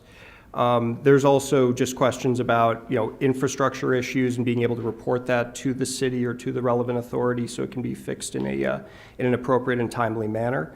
Another element as well that is relevant to discussions we've had over the past several months is the fact that ambassadors can be trained also to pick up syringes, and that they can dispose of them safely and effectively.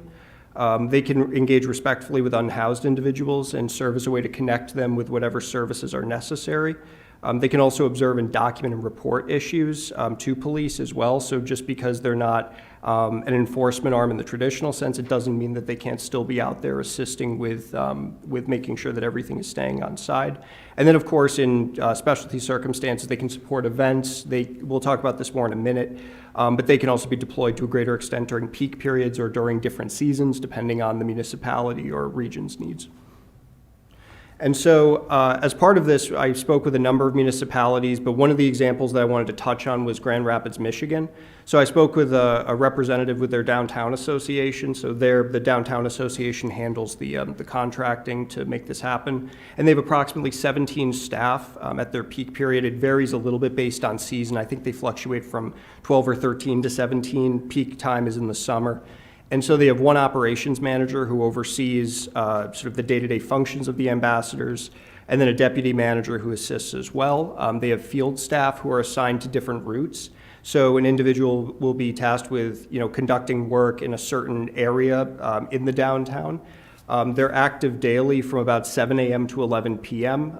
We'll touch on this more in a minute, but those hours are variable. And again, they can change it up based on the needs that they have given sort of what's going on in Grand Rapids and what time of year it is.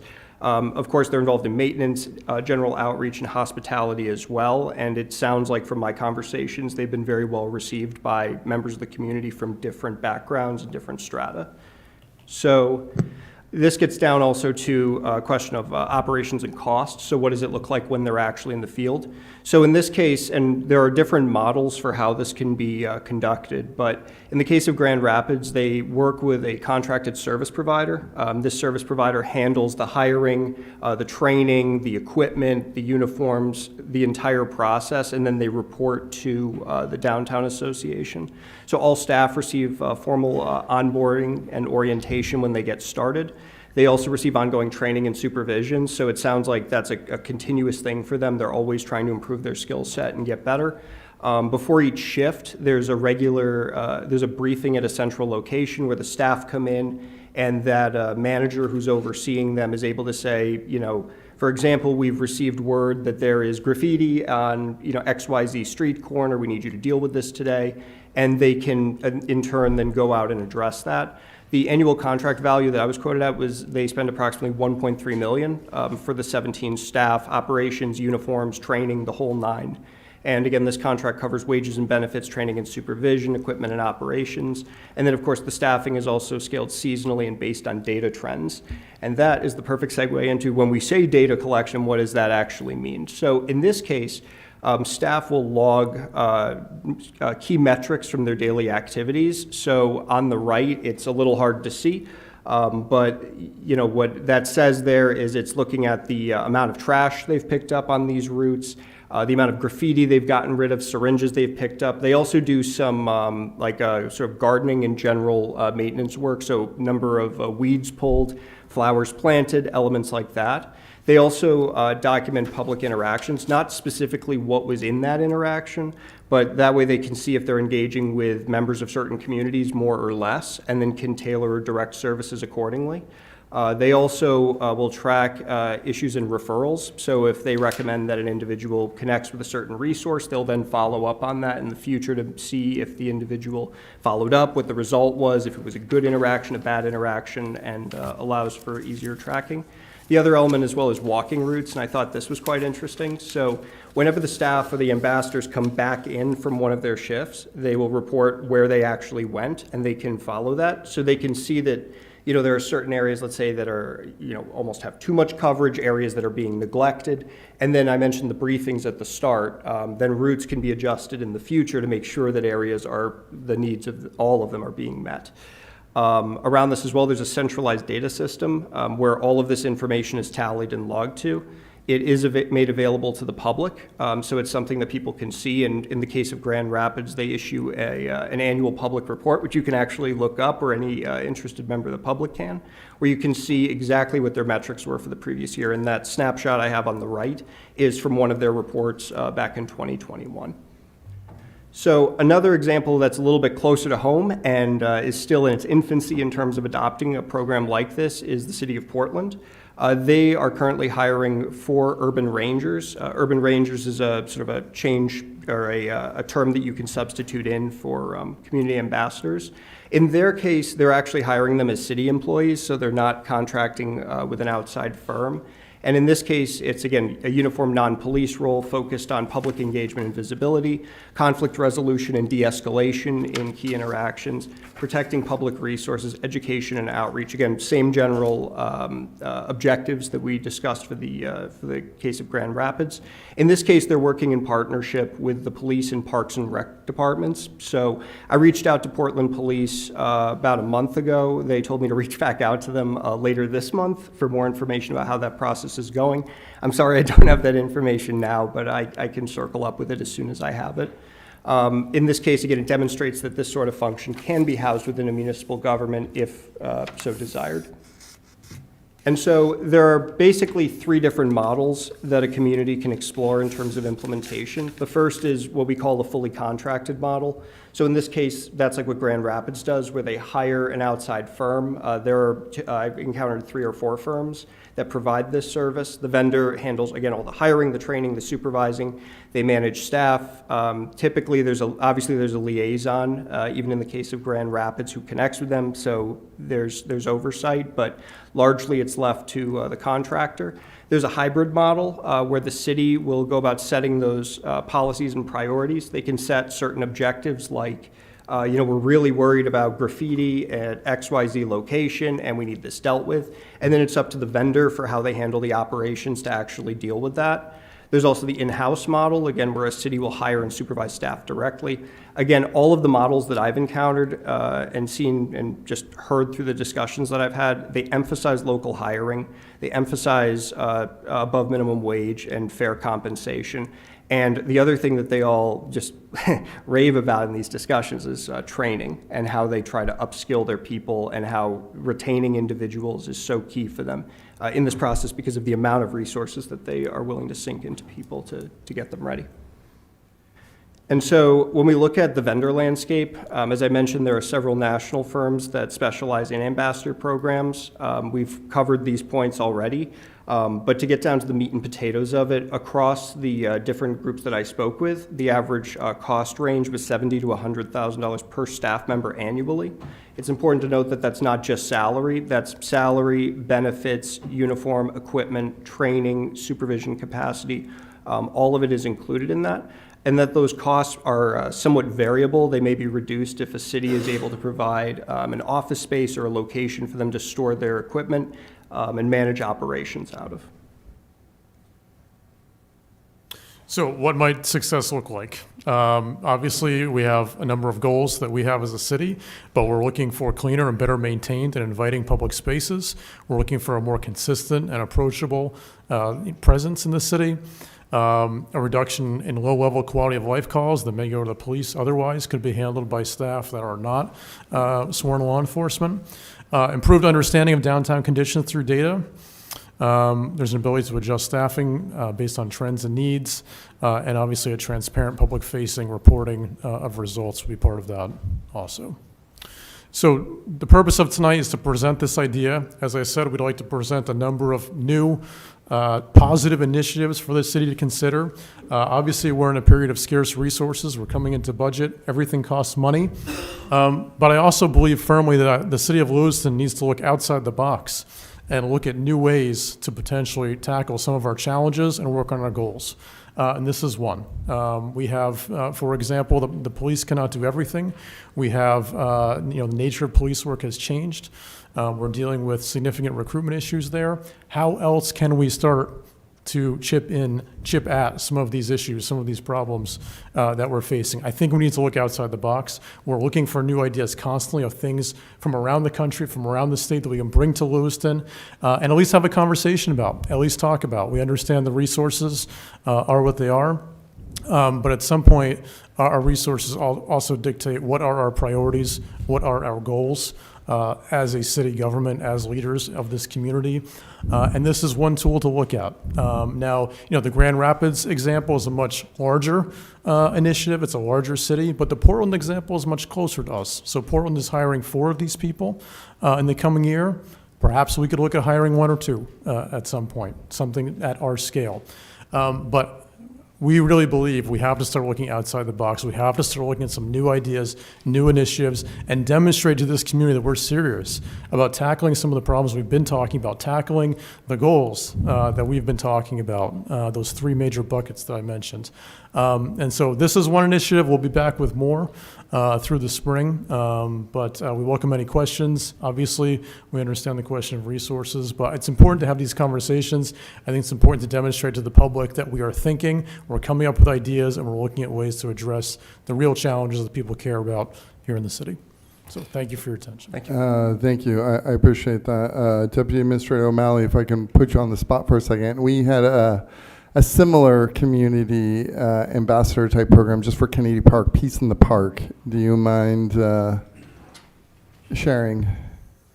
Yes, that was all volunteer-based. Basically, the cost was yellow T-shirts, Right. but we did get folks to volunteer. We did training. I believe we used CCI Community Concepts, and we had folks get trained in de-escalation. This urban rangers, that's, I think, a little more advanced in terms of what training they would do and where they would be, more on Lisbon Street as opposed to just Kennedy Park. And when I had the Peace in the Park program. That's when you were chief, too, for the public. That was when I was police chief, that is correct. Yeah. That was based more on an incident that had occurred where there was a death right near Kennedy Park, and it was more for just having extra eyes in the park at the time, just to show the community that it wasn't just the police that were going to solve that issue, it was going to be community-led as well. And that it's my understanding that was I was a little bit part of it, but that was successful. Yes, it was. Yeah. So I like this idea a lot. Questions, comments, Councilor Najin? Yes. Thank you very much for bringing this to us. I certainly appreciate the fact that it's scalable and there are no steps and colas, so that's always pleasant. I would also suggest that we possibly have some resources that we're currently allocating in other places. I believe we're paying somewhere between $160,000 and $170,000 a year for security in our parking garages, for instance, and not necessarily adding to the budget, but figuring out ways we can cover the needs might be valuable. I also think that having a conversation with the DLA and seeing if they could possibly apply for some grants, or we could possibly co-apply for grants in order to maybe fund this position for a year, see what happens. It's I think the challenge is we don't want to increase the budget, right? But we also see the value in this type of program. So thank you for bringing that to us, and like I said, possibly DLA could give some feedback on it as well. So certainly. Thank you. Councilor Longchamps. Yes, it seems definitely like a well-needed program. I like the fact that it's being used in other cities and other states. I'd like to see a handful of people around doing this job. I'd love to see 17, to be honest, but I don't know that we could find the money for that. I don't know if we could do like is there any money where we could do it like a one-time, what is it, 1 million, and do we have money for something like this? Absolutely not. You make those Currently- decisions. So. Oh, sorry. Currently, we finished the fiscal year off. We are at 10% of fund balance. So that's going to make it difficult when we go into the budget for fiscal year 27, where we usually do one-time purchases with purchasing with our fund balance. We're not going to have that because we can't go any lower than 8% without supermajority, and then that does not vote well for when we go out to sell bonds. It's not looking fiscally responsible to our bonds council. So I don't recommend going any lower than 10%. Okay, thank you. Again, I think we definitely do need to think out of the box. I don't think we can leave it all up to our police officers to do some of that work. I'm not sure exactly how we'll find the money, but I do think we should at least have a handful of people out here doing this. So thank you very much for bringing it to us. Thank you. We're now going to public comment for this. Should there be any?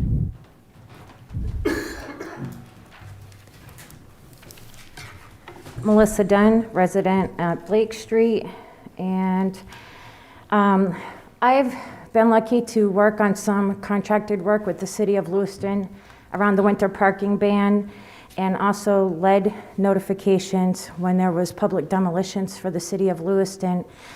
And that seemed to work very well. And I think what was good about it was that the city was working in collab and in partnership with existing organizations already to do that work, to staff people, to get notifications and things out. And even though it's a different context, we are so rich with resources and people that are trained and educated around community health work or peer support, stuff to the level of what people in our community really need in their interactions with people. And so maybe try to consider that contracted work. And the thing with 2018 was that that effort was actually a counter to our peacekeeping efforts. Exactly a month to the day that Donald passed away, Kimberly Dobby was killed by her stalker in the street. And we held a couple, or more than a couple, peacekeeping events to try to keep that momentum going.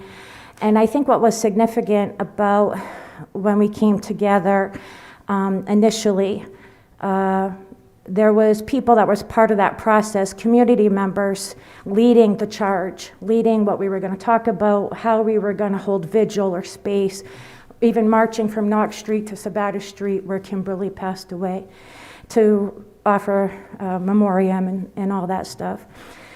And so one of the posters that one of the members wrote was Peacekeepers. And peace was written as peace encompassing all cultures and ethnicities. And that ultimately was hijacked to be used for other things, which is okay. But I think it's really important when we're talking about the history here, vulnerability and like anti-racism efforts, people being credentialed to a degree to be able to have interactions with people in our community, and for our community members to be safe. Thank you.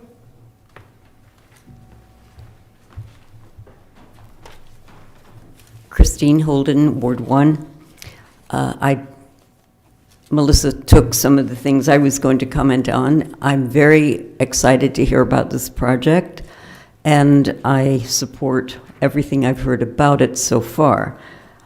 I would just parenthetically note that a long, long time ago, even before being one of the peacekeepers in the park, I was a state ambassador. Governor King had the idea that people needed people traveling outside the state you know, you're sitting in a plane next to somebody and you say, and they're going to a conference, and you say, hey, have you ever had a conference in Maine?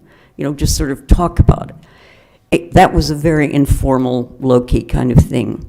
And what has been explained by the administrator and assistant seems much more official in places like Grand Rapids. I admit I don't yet know how large Grand Rapids is, but I do have questions. I gather from what was said towards the end that this was to be focused on the downtown Main Street to maybe slightly north of Blake Street area. And I just wondered if we are going to be considering Lewiston as more than just downtown, would there be some opportunity for traveling ambassadors, whether having cars or bicycles or, heaven forbid, e-scooters, to travel around more? Would it be considered an all-season job, or would there be hirings primarily for summer and somewhat more for winter? What languages, again, referring to some of the cultural and ethnic issues that Melissa raised, would we expect people to be able to converse or maybe have a badge on their uniform like you often see at airports saying the person speaks other languages than English? And finally, what would be the evaluation? Would it be based on consumer reports like I really enjoyed talking to so-and-so, or so-and-so looked official but couldn't tell me how to get there without going around all the one-way streets? But I support the idea and hope very much that we can move it forward. Thank you. Further public comment? Back to the council and presenters. Anything that you two would like to add? Sure. After you. Nothing from my side, other than, again, to respond to some of the public questions and comments, which, by the way, thank you for those. Yeah, again, we can address any number of those points. Again, that's the beauty of the program, is you can scale it, you can work with the company to figure out, I forgot to mention the language element, and I shouldn't have in the presentation, but that is something that can be worked in with the ambassadors as well. So. Further questions, comments from the council? Yes, Councilor Martel. Thank you, Mr. Mayor. I think this sounds like a great idea. In theory, I have a few questions as far as practicality. It sounds like these individuals are going to have a pretty extensive skill set with the amount that they're going to be able to work on. Of all the things, so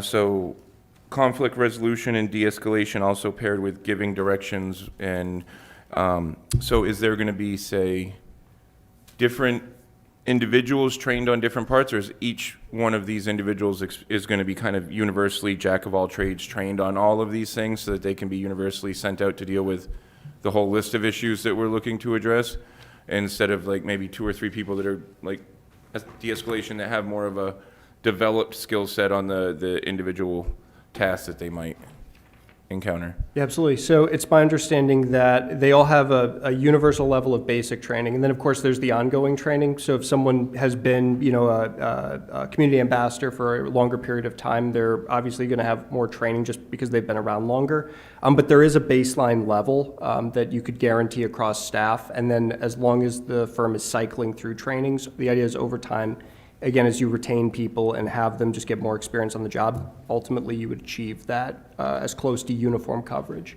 as you could hope for. Thank you. Now in Grand Rapids, I think you mentioned 17 yes, sir. People.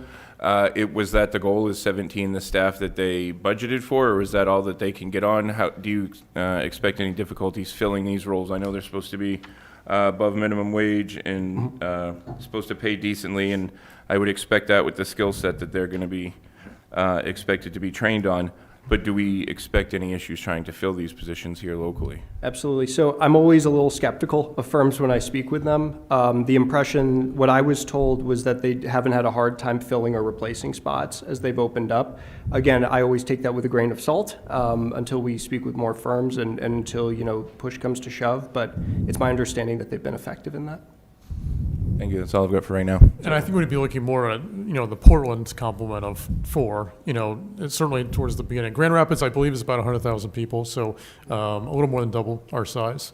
So certainly that's a much larger example. But, not that they wouldn't be needed, but I think we're looking more towards the Portland model as far as, a complement at least for the near future. Thank you.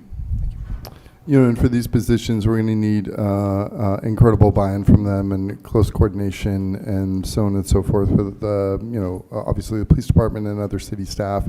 I don't think that we'll be saving a lot by contracting out, and I think we're going to be losing a lot if we're not making them city employees. And I have not talked with the mayor of Portland about this, but I bet those kind of managerial hiring considerations are exactly why they went with in-house city staff versus contracting. Further questions or comments? Thank you both very much. Thank you. We appreciate it. Thank you, everyone. Happy birthday, by the way. Thank you. Thank you. We are now up to the second public comment period for people who did not comment during the first comment period.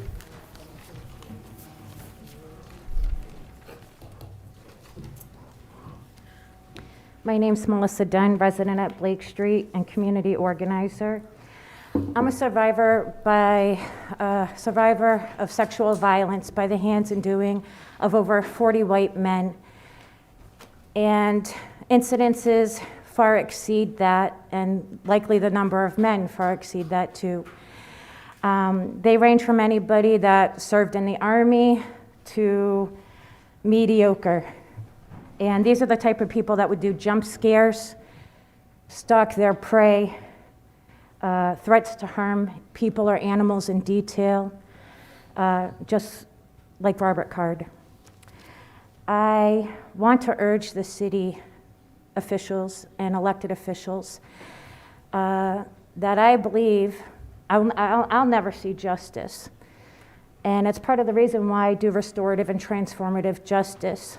It's almost like mediation or conflict resolution, or meeting in circle to repair harm or have a conversation when there's differences or when a survivor might not be able to get justice. And it's very apparent from white nationalist propaganda media that they're inciting and exploiting survivors impacted and a community impacted by Robert Card's mass violence. And I say this as somebody who was threatened to be killed with an AR-15, and I have a 7-year total protection from abuse order against the man and a total prohibition of weapons, and he still has his AR-15. I believe, as a community, we have the power to support survivors in the way that they're not going to experience through white nationalist propaganda. And part of that is mitigating violence that could happen.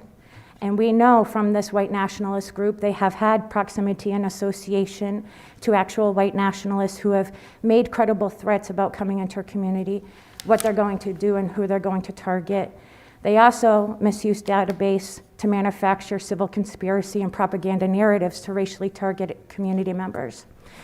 And so I believe if there is not some kind of meeting in circle or working towards repair, and it's deep work. It's really deep work, but it's a commitment. And I believe that we can work through this and we can find justice for people impacted by Robert Card's mass violence, still while holding space for people that weren't directly impacted by his mass violence, but gun violence survivors, domestic survivors, survivors of people who served in the Army and may have not fared too well. Thank you. Further public comment? Back to the council. Councilors, we're coming up on, we're past 9 o'clock. Do we want to take a quick break? I fear we have a lot of meeting left. Thank you. If the council could refrain from speaking, that'd be great. Or the audience, sorry. Councilors, do we want to take a quick recess? let's proceed. We're up to reports and updates. And we are, well, we're going to handle a few things. But yes, Councilor Herman, did you have something first? Just, are we going to handle the agenda items on there first, or the That was my intention, and then Okay. we're going to come back to regular reports and updates from all of us, then new Sure. business. Yeah, if Okay. that's okay with the council. So yes, we have establishing a public safety committee as a standing committee. Do we have, yes, did you have something? Chief Carley? Yes, it's on my understanding that the council would like a standing committee on public safety, so our agency was asked to draft a proposal for the city ordinance, which you all should have.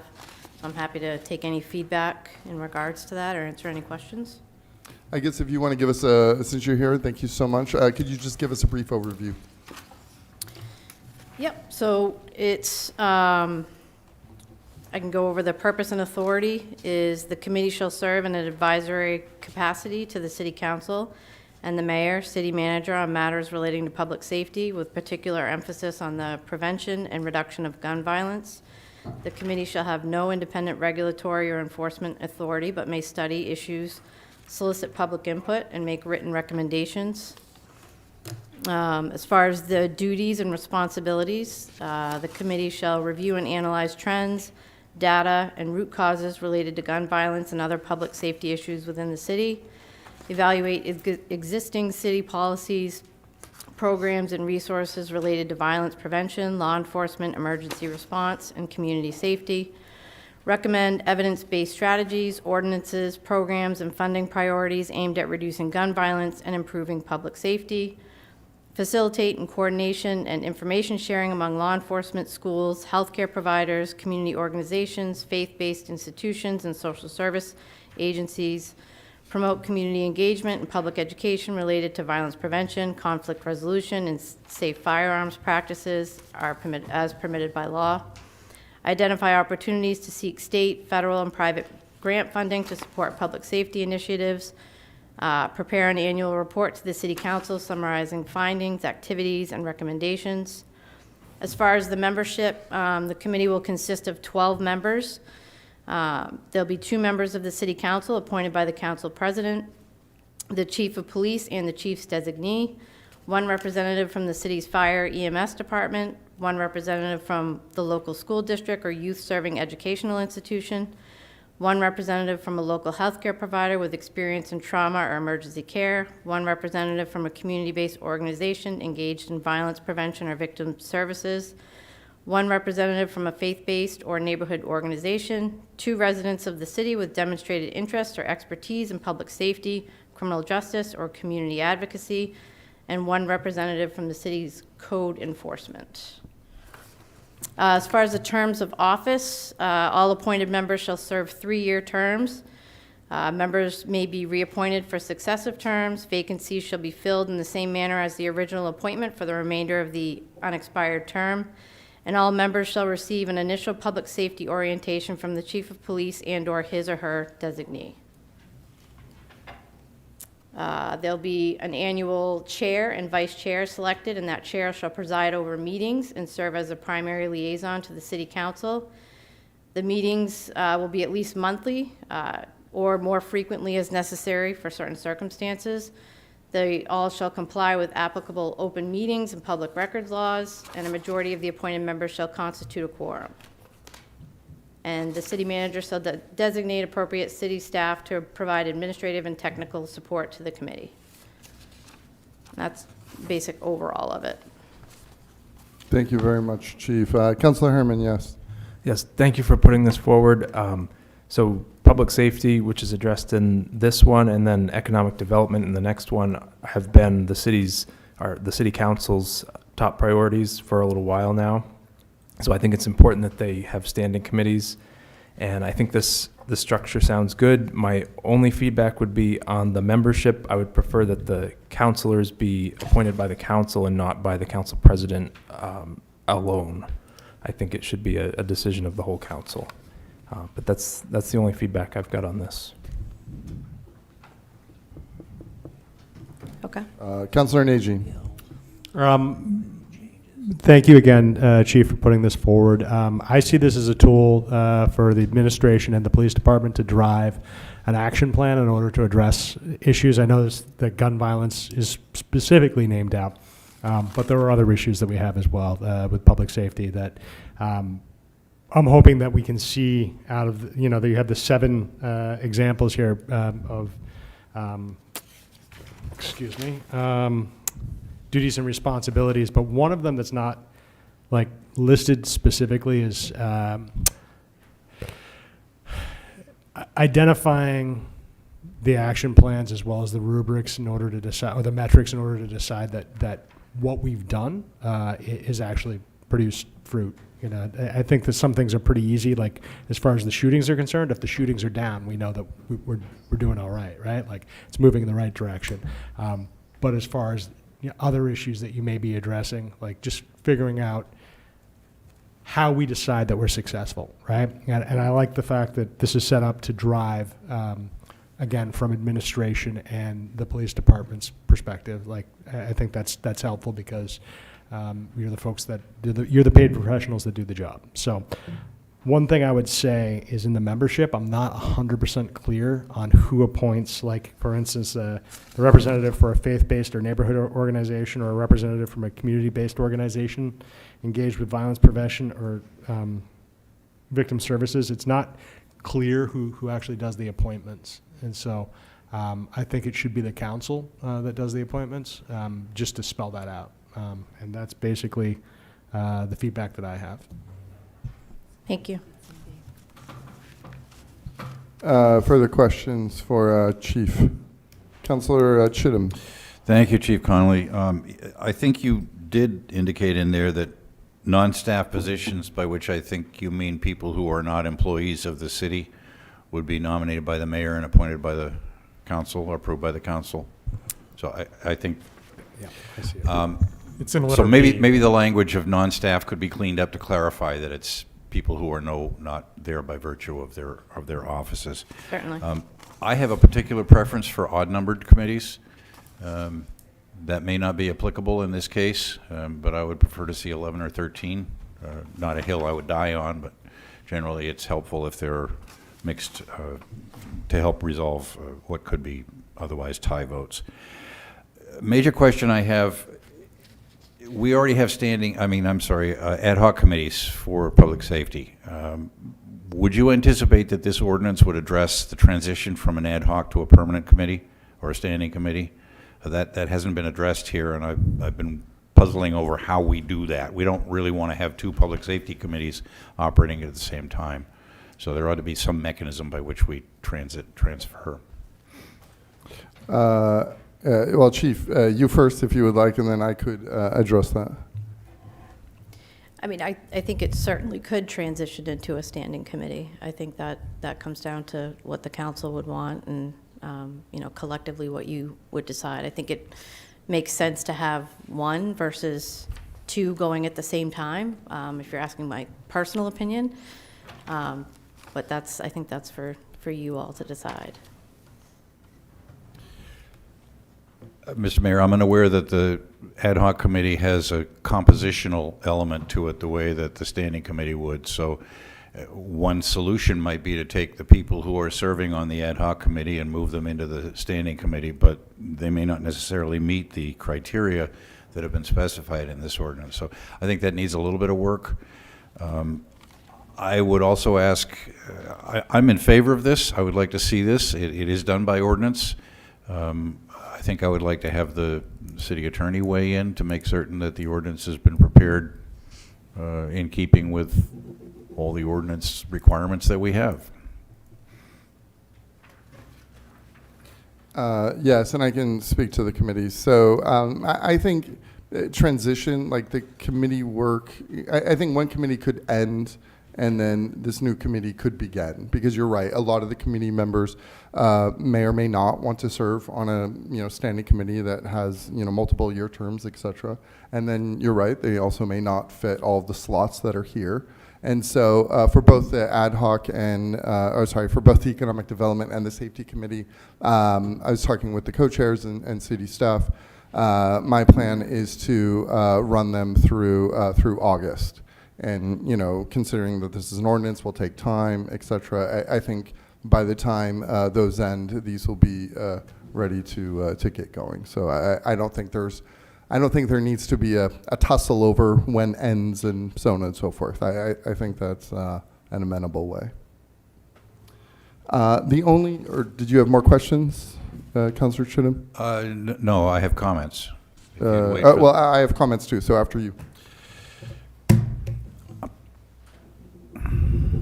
What was my comment? I'm sorry. It's gone. We can come back to you. I guess my only comment is, I'm not sure how we address this, and obviously we have time to think about it. But, one quick question, Chief. So it says the Chief of Police and the Chief's designee. So is that 2 people from the police department? Is that what I'm reading? Yes, I think it makes sense to have 2 from the police department in this particular committee. Yeah, absolutely, understood. And there's 2 right now on the current committee, so thank you. So right now, if I'm counting this right, we have 1, 2, 3, 4, 5, 6. So half of the committee, and depending on where some of these other are filled from, there's at least half of the committee that are either elected officials or city staff. And so that seems a little staff heavy to me. And do we really need 2 counselors when most of our other committees have 1? It's just something to think about. I think it's, and where I'm going with this is, I think it's, if we're going to have like a, citizen or a committee of community members, and then we immediately fill it with a bunch of counselors and city staff, that's, I think that, defeats the purpose in some way. Just something to think about. Councillor Najin. So to speak to that, I would be comfortable with 1 council member on the committee and an additional member of the public in order to get to that the unlucky 13, lucky 13. I don't know. But I think the biggest part of this that I just want to make clear from my perspective is that this committee work is going to be driven by the police department and administration. This is a tool for them to communicate with the public in order to identify the specific goals that they're looking to accomplish, and a large committee of community members doesn't necessarily correlate to results. Unfortunately, like, I'm not saying that it doesn't, but I'm saying that, like, at the same time, they're not the paid professionals that do the work. So, Councillor Chittum. Thank you. It came back to me. I very much encourage this. However, we have a full plate in the near future. We do have an ad hoc committee addressing public safety. I'd like to get a sense of the council whether or not the council feels that this needs to be brought back to us before we finish all of the budgeting process, or can we wait until June, July to address adopting this ordinance? Back to you, Councillor Najin. I would pose that question to the chief of police and the administrator. In May of last year, we came up with, during our visioning session, to identify priorities within the city. It was public safety, it was economic development, and it was image and reputation of the city, right? It's now February. I'm not seeing that we have specific priorities named out or action plans, and we have a team here that's, I think, wants to do the work.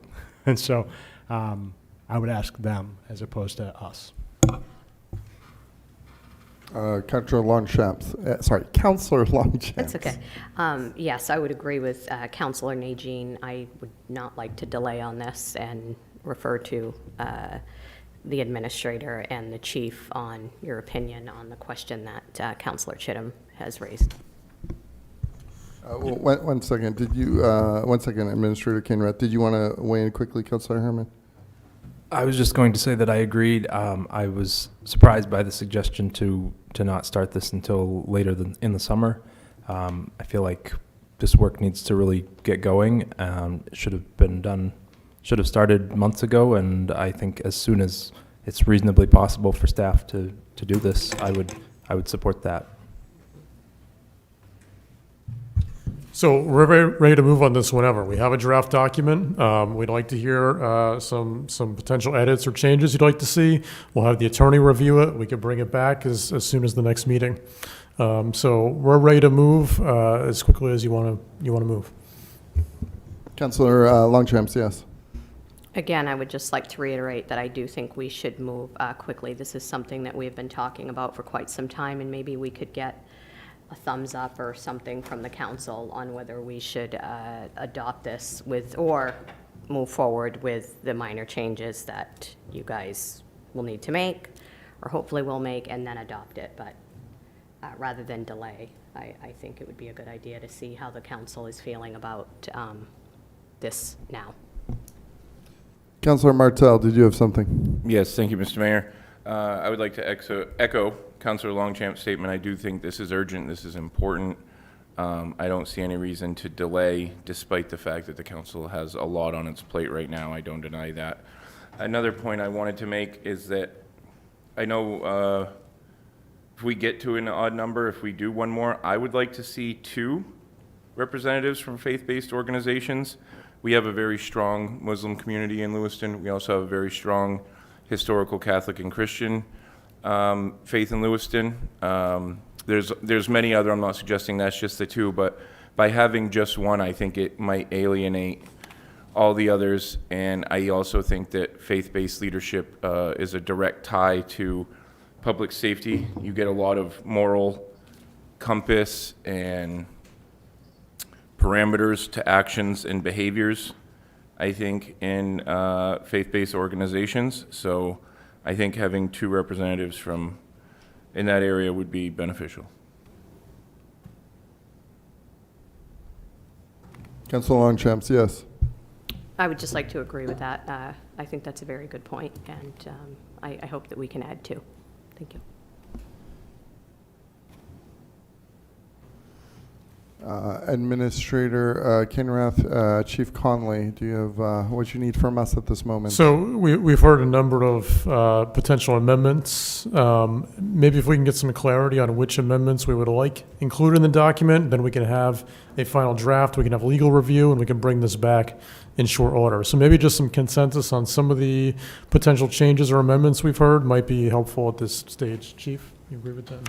Yeah, that would be great if collectively you could decide what amendments you'd like to change in the document, get that to me via email, and we'll get working on it right away. Councilor Longchamps, yes. Should we do that by email, only because it might be a lot of back and forth? Could we do it now? I think I'd rather do it now. So if we could say, do we all agree on 1 counselor or 2? I think we're all, we could probably make those decisions now. Yeah, we're just looking for consensus, so I think the thumbs Right. up, thumbs down sort of procedure. Yeah. Are we okay with 1 counselors? Yeah, okay. Looks like it's, yeah, we're good. What other? 2 faith-based. 2 faith-based? Could I have clarification on that one? The line in the policy says 1 from a faith-based or neighborhood organization. Are we changing that to 2 from a faith-based or neighborhood organization? Yes, 2. Okay. Thumbs up or down? So are we adding a line for 2 faith-based? 2 faith-based and then 1 neighborhood organization, or we're not doing neighborhood organizations anymore? Councilor Martell? Thank you. I think it's important to differentiate those 2. I don't think they align as far as definitions go. So I don't object to having both on there. I just think that we separate by how we appoint those between, I don't know, how we clarify faith-based, or I don't think we should exclude any faiths. But I think a community organization could be a wide spectrum of things that could involve a faith-based organization or may not at all. Yes. What do the rest of you think? Yes. Yes? Okay. All right, we're good there. What other questions did you have, or did we talk about? Adding another community member.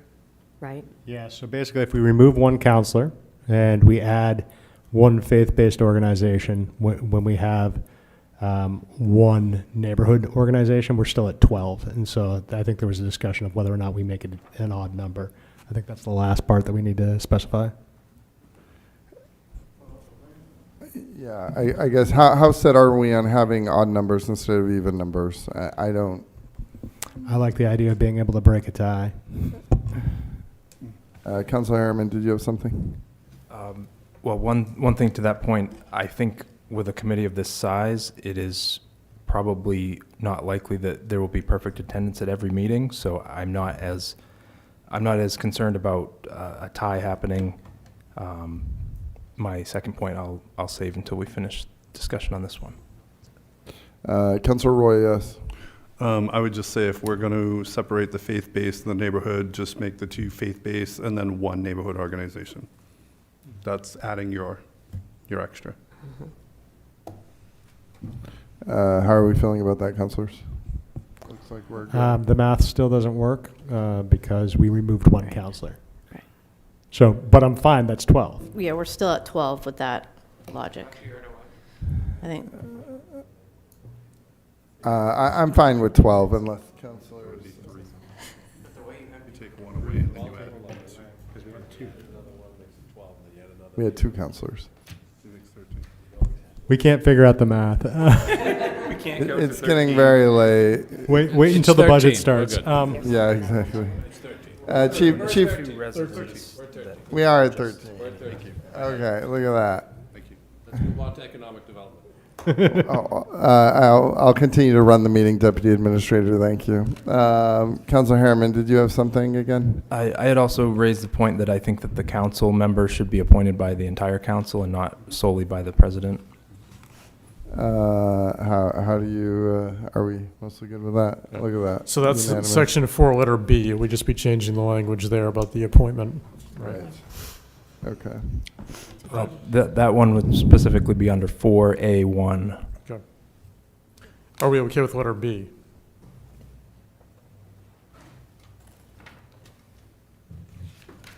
Yes, but the issue I raised is in 4A1. Yeah, instead of appointed by the council president, just be by the council. Councilor Longchamps, yes. If it's not too much to ask, I do think it'd be good to add a business owner in there. What do you guys think? Yeah, I mean, there's many different slots that we could add for sure. I know, but I specifically would like that one. Yeah. Yes. Well, how do the rest of you feel about adding a business owner? I guess we're adding a business owner. Now is that 14 people? 14. Okay. You're welcome. Further comments, or do we need clarity? Yes, Councilor Najin.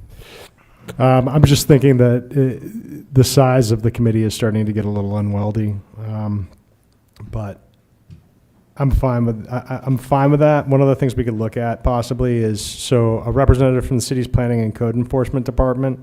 Is that a voting position? I'm sorry? Is that a voting position? What I'm thinking is if we make one of the staff positions like ex officio, I mean, we still absolutely need planning and code in there, but I'm just trying to figure out how to balance it so that we have an odd number. But again, I'm not going to lose sleep over it either. I think 14 would be okay too. Yeah, Councilor Harriman, did you have something else? Yeah, I just wanted to add on the point of voting.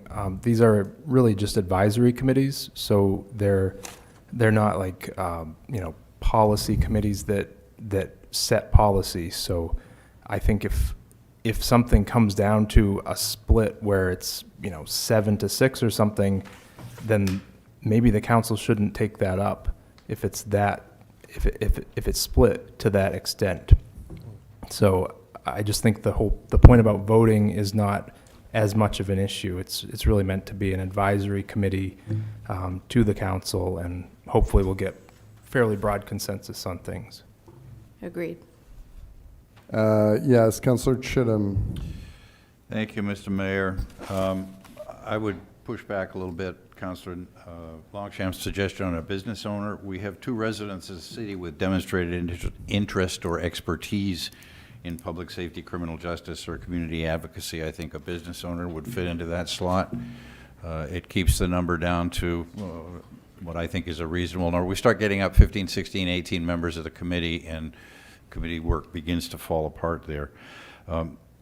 The other comment I have, Chief Conley, is the clarification of what a staff position and a non-staff position is. We just had a little confusion up here. Our city councilor staff. So if that could be clarified in the final draft, I'd appreciate that. Are we good, councilors? Thank you very much, Chief. Thank you. Thank you.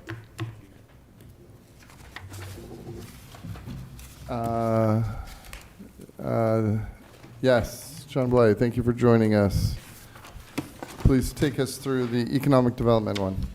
Mr. Mayor, Council, I'll go down through this, but, it almost seems, listening to folks that, perhaps we should consider a workshop. I feel like we could have some open discussion about, the direction we want to go. There's 3 of these frameworks, and from my standpoint, from an ordinance standpoint, as a planner, when I did a lot of ordinance writing, the framework should be relatively the same. And I lay that as a consideration as I move this forward.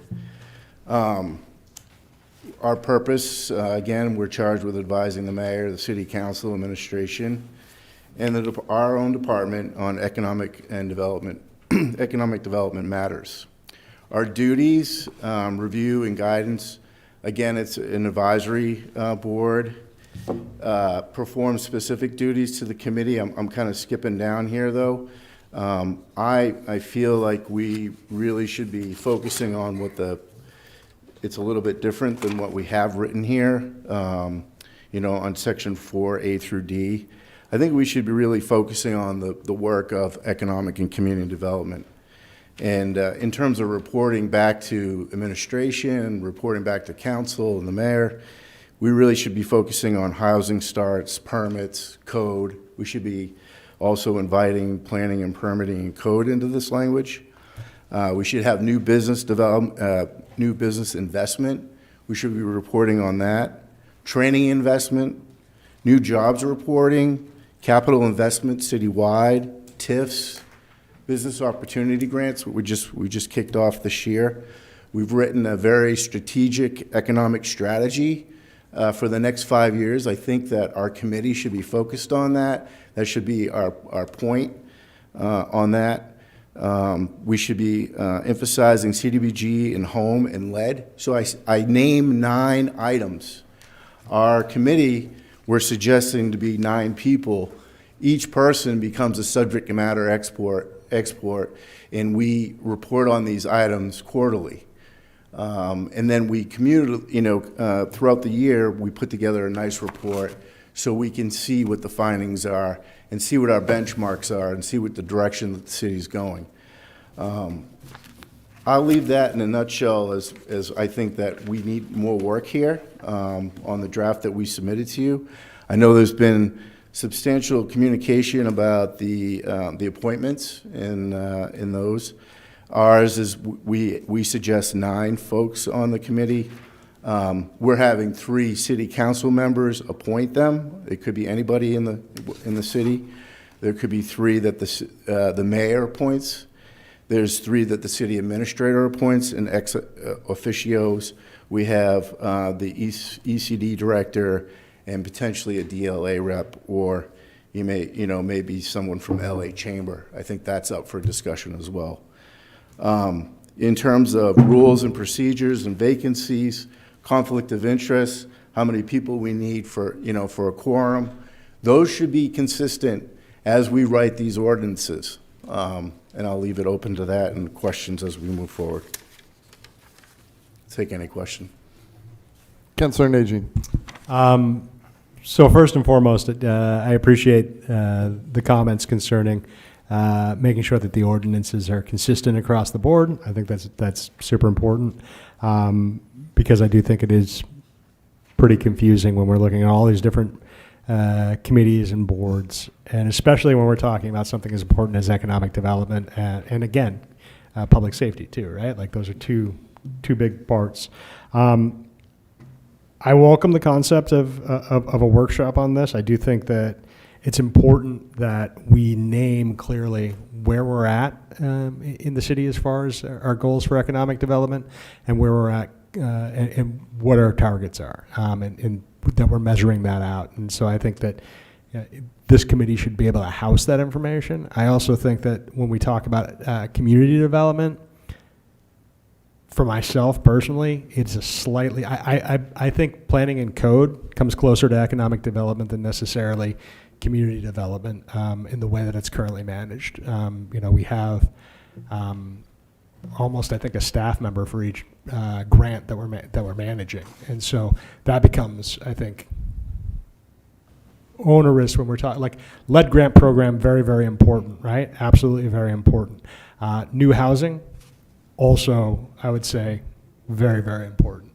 And so like the question is like, how much do we bring into this that kind of dilutes the overall message? Because to me, economic development is increasing the tax base. That community development is how we all live. Economic development is how we increase the tax base. That's just my quick take on it. I would be totally open to a workshop on this because I think we'd have to talk out a lot of pieces for sure. Councillor Chittum, yes. Yes, thank you, Councillor Najin. I concur. I think that there's enough work to be done on this that a workshop is called for. I believe, Acting Director Bice, that you suggested that as well. Being mindful of the amount of work that we have in front of us, I'm going to have some comments later on during reports and updates about our schedule and the amount of work that we're looking forward to over the next few months. So I in favor of a workshop.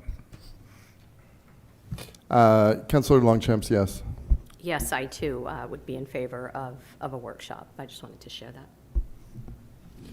Appears, and I think a workshop is a good idea to figure out where this committee is headed and then who can serve, and appears that's a consensus, and I would move that we just continue this conversation at the workshop whenever it's convened. I'll just say that I look forward to the two-way conversation, and we'll support you any way we can. Thank you very much, Mr. Blay. We're now up to the Public Health Officer.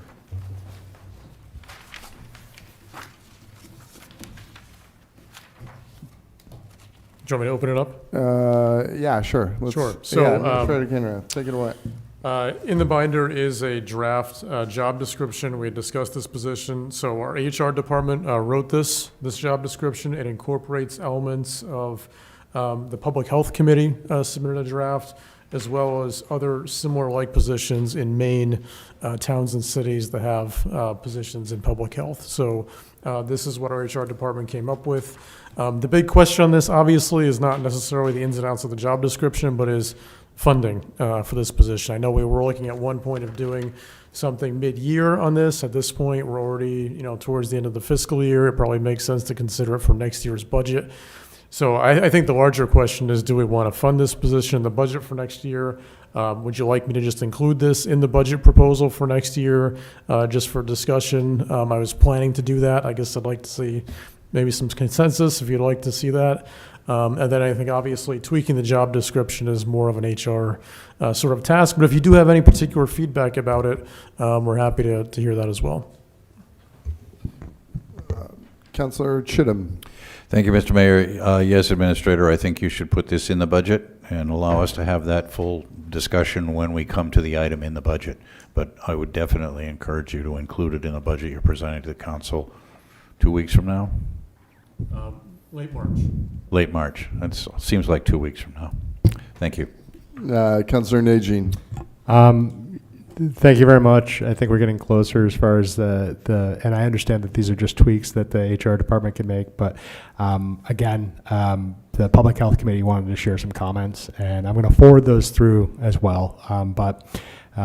The comments was, after reviewing the proposed position description and related agenda materials, the Public Health Committee respectfully offers the following observations and recommendations for consideration by the City Administrator and City Council.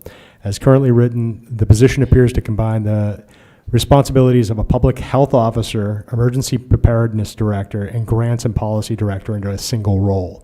These expectations are significant, particularly given that the proposal does not identify dedicated staff, a defined operating budget, or clearly articulated authority. Without those elements, the scope of responsibility may exceed what is realistically achievable and could create confusion regarding accountability and effectiveness. To address this, the committee recommends clarifying the role will be implemented in phases. Initial responsibility should focus on coordination, assessment, data analysis, and pilot initiatives, with any expansion of authorities, staffing, or operational responsibilities subject to City Council approval and appropriate funding. The committee also notes language indicating that the position leads public health preparedness and response. This raises important questions regarding incident command and directive authority during emergencies. To avoid ambiguity or conflict with existing departmental structures, the committee recommends revising this language to state that the position advises the city administrator on public health preparedness and response. The approach preserves clear lines of authority while ensuring public health expertise informs executive decision-making. Yeah, so that's their feedback. We're absolutely happy to talk further on some of those tweaks and incorporate some of those comments. And as far as budget, the salary range you see here is what our HR director did research and believes that is a fair range to consider when talking about the budget. Understood. So right now, we are asking the administrator to include in the budget as a starting point and topic of conversation. Okay. Yes, Councilor Martel, did you have something? Yes, thank you. Sorry. This is just kind of my first reaction, but in budgeting for this is going to be the difficult part. I see value in this plan and in this position. I don't know that one position is going to be enough. I think this might warrant a small department. It's going to have to be separated from the Public Health Committee and what this role is, but I'm just reading the duties and the responsibilities and the requirements, and it seems like a lot for one individual, especially one individual making 65 grand a year. I'm just curious, could we mock up what this might look like, say, if we're going to do the budget for next year, could we look at it for the following year and maybe what two positions would look like or what a following step would include? I'm nervous that one position is going to be able to fill the roles and the expectations that I'm reading here. And that's just a quick reaction, and I'd like to discuss it more, obviously, but that's just one thing that's jumping out at me at the moment. Yeah, just a quick response. Obviously, we'd like more positions in a lot of areas, but it comes down to resources. In general, you like job descriptions to be more broad than narrow, to encompass a whole number of things that that this person could work on. I think starting with one position would be a huge, win or start for the city. We haven't had any full-time public health positions before, so. Other communities, Bangor, Portland, they do have departments with, a number of people in a public health department, but I think there's a starting point. And I think starting with one, we see how the position goes, we see how the workload is, we see the results, and then we can reassess in future years whether we want to back more positions in that area. Sounds good. Or did you have something else, Councilor Martel? Yeah, I think starting with one is the way to go. I mean, in all actuality, we may not even have money for this one position, let alone like two or three. So we're going to see how things shake out. Councilor Chittum, anything else about this? Yes. Are there any external funding sources for a position like this?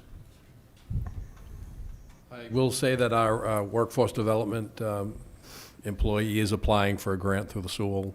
It wouldn't fund this entire position, but I believe the amount is possibly $50,000 that we could get towards this position.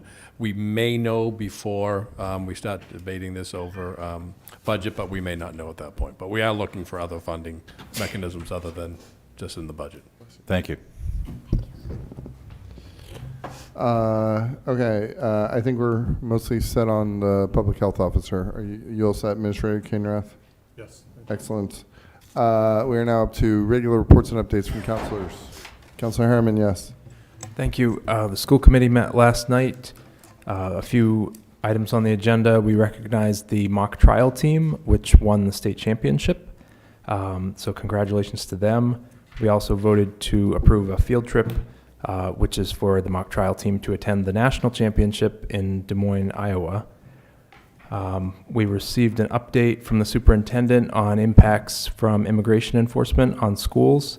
There's a lot of information there. I would encourage people to take a look at the school committee video if they want to learn more. And another item we discussed was adding Latin honors for the high school. So that's cum laude, magna cum laude, summa cum laude. A lot of other high schools do this, and the rationale was that we currently recognize a lot of things for seniors, but juniors don't really receive a lot of recognition for different things, which they can then put on their college transcript. So that seemed to have popular support among the committee, and it looks like that will probably be moving forward. And that's all I've got for updates right now. Further updates on anything from councilors before we move to new business? Yes, Councilor Chittum. I think this actually may be new business. We're here at new business. Go ahead. We have, as I've said several times tonight, I don't know what's happening with my voice. It just went away. Maybe it's the lateness of the hour. As I've said several times tonight, we have a lot of business facing us in the near term. I would like to suggest to the council that we seriously consider increasing the frequency of our meetings. I am not a fan of arriving home at 1 o'clock in the morning. This is already late for me. We can accomplish a lot more if we attack these issues fresh. So I am proposing that we begin to use the Tuesdays between our regular meetings for workshops, for special meetings if necessary, but that we begin planning on having 4 meetings a month rather than 2, until at least we work through the backlog of some of the things that are the bow wave in front of us. So I'd like to suggest that to the council. I'll defer to how the council feels, but that would be my recommendation. Yeah. Okay. Thank you. Further, yes, Councilor Najin. I would just like to respond to that and say I think it's an excellent idea. I understand that we may want to do it in a way that's least damaging to staff because we're asking staff to stay. But yeah, we've got a lot to go through for sure. So I support that 100%. I would like to remind the council that we're going to be moving to multiple meetings per week here momentarily, but there'll be budget meetings. So I'm not sure where we'd fit in these extra meetings, at least in the near term. Councilor Harriman. Thank you. I've got a few things here. So as it was mentioned earlier, I would like to see an agenda item for a charter commission to be put to voters, and hopefully we can get that workshop happening sooner rather than later, so we can make a decision on that. I'd also like to bring up again mobile home lot rents. I know there have been a lot of meetings around the community, and I think if you take a look at the Auburn City Council, they put a moratorium in place on lot rent increases while they work through an ordinance. I'd like to see something similar happening here in Lewiston. Another thing that came up was the fees that towing companies charge for towing and impounding vehicles. I think Councilor Najin brought this up with a constituent, and I checked with the police chief, and we only have some We have some rules in place for towing for parking bans, but not for other reasons, and I'd just like to see what we can put in place so constituents aren't being charged unnecessarily or charged exorbitant fees. And lastly, I have, if we could find out, and this could be just an email to council or something, if our social services department, our general assistance has resources for people who, have been impacted by immigration enforcement in town and who haven't been, they maybe haven't been able to go to work and they're at risk of defaulting on their rent or potentially being evicted, what we have for resources as far as helping people out with those things. That's all I've got for now. Councillor Longchamps. Yes, first I would just like to thank and welcome Councillor Noble to the team. Thank you very much. Second, I would just like to apologize. I wrote this quickly as public comment was going on. And I'd like to apologize to the families that have been affected by the mass shooting. I was not a counselor during that time, and I have not spoke publicly about this, although I have had many conversations privately with people regarding this tragic incident that happened. I'm very concerned, and it's very disturbing to me how the money was distributed. I've been told that there's nothing that I can do as a counselor, and I'm sorry that I listened to that, but I vow today to do everything I can to try to see how the victims that were truly affected are somehow, they somehow retrieve that money that was donated for them. I don't know how that will look, but I just want to make the public aware that I will do everything I can to see what I can do personally, whether it's go to the organizations and talk to them and ask them to personally give the money back, because there are people that are affected still today because of that, and it just really upsets me that there was so much money that was poured out and given for the victims, and it just does not, well, we know that it was not distributed the way it was described to the people that were donating, and that's really disturbing, and I'm sorry that it has taken me this long to speak up about this. But again, I just wasn't sure of my position with this or what I could really do. But I'm going to try and do everything I can to make sure that the organizations hopefully make it right. Thank you. Councillor Najin, did you have your hand up? I did. Really quickly, I missed the reports and updates, so I'm just going to mention really quickly that the Citizens Advisory Council that oversees community development block grants applications as well as home ARPA funds is currently down 2 members, and we need some help. We're currently evaluating the requests for distribution to community partners. So it's important that we get people in there as quickly as we can. The Public Health Committee has recently gone through the RFP process for the $80,000 of opioid recovery funds that they oversee, and the awards will be announced shortly. They're also working on Rally for Recovery already. Rally for Recovery is in September, but we're working on it now. And then for new business, to reiterate the towing charges for abandonment fees, a tenant that lives in my ward was charged $750 for having his car in impound for 3 days, and originally the fee was $1,500. That's extraordinarily high. We need to look at some type of ordinance that we can put in place in order to stipulate when we're working with private businesses what the maximum they're going to charge is, because in my opinion, that's extortion. And we're culpable, we're responsible, because $1,500 is more than his rent for a month. It's just not fair. I would also like to point out that last meeting I brought up the state law concerning ice enforcement, as well as the Rockland ordinance, and unfortunately that did not make the agenda packet this meeting. I'm going to be working with the council president to make sure that it is on the agenda packet for next meeting. I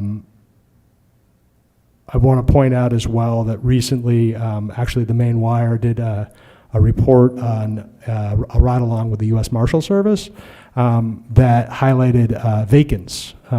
So it was a vacant building in our community. I know that we have a lot of them. I would like to have a clear understanding of like how we're tracking those vacants, so that we have an understanding of like all of these properties are potentially problem areas for each neighborhood that they exist in.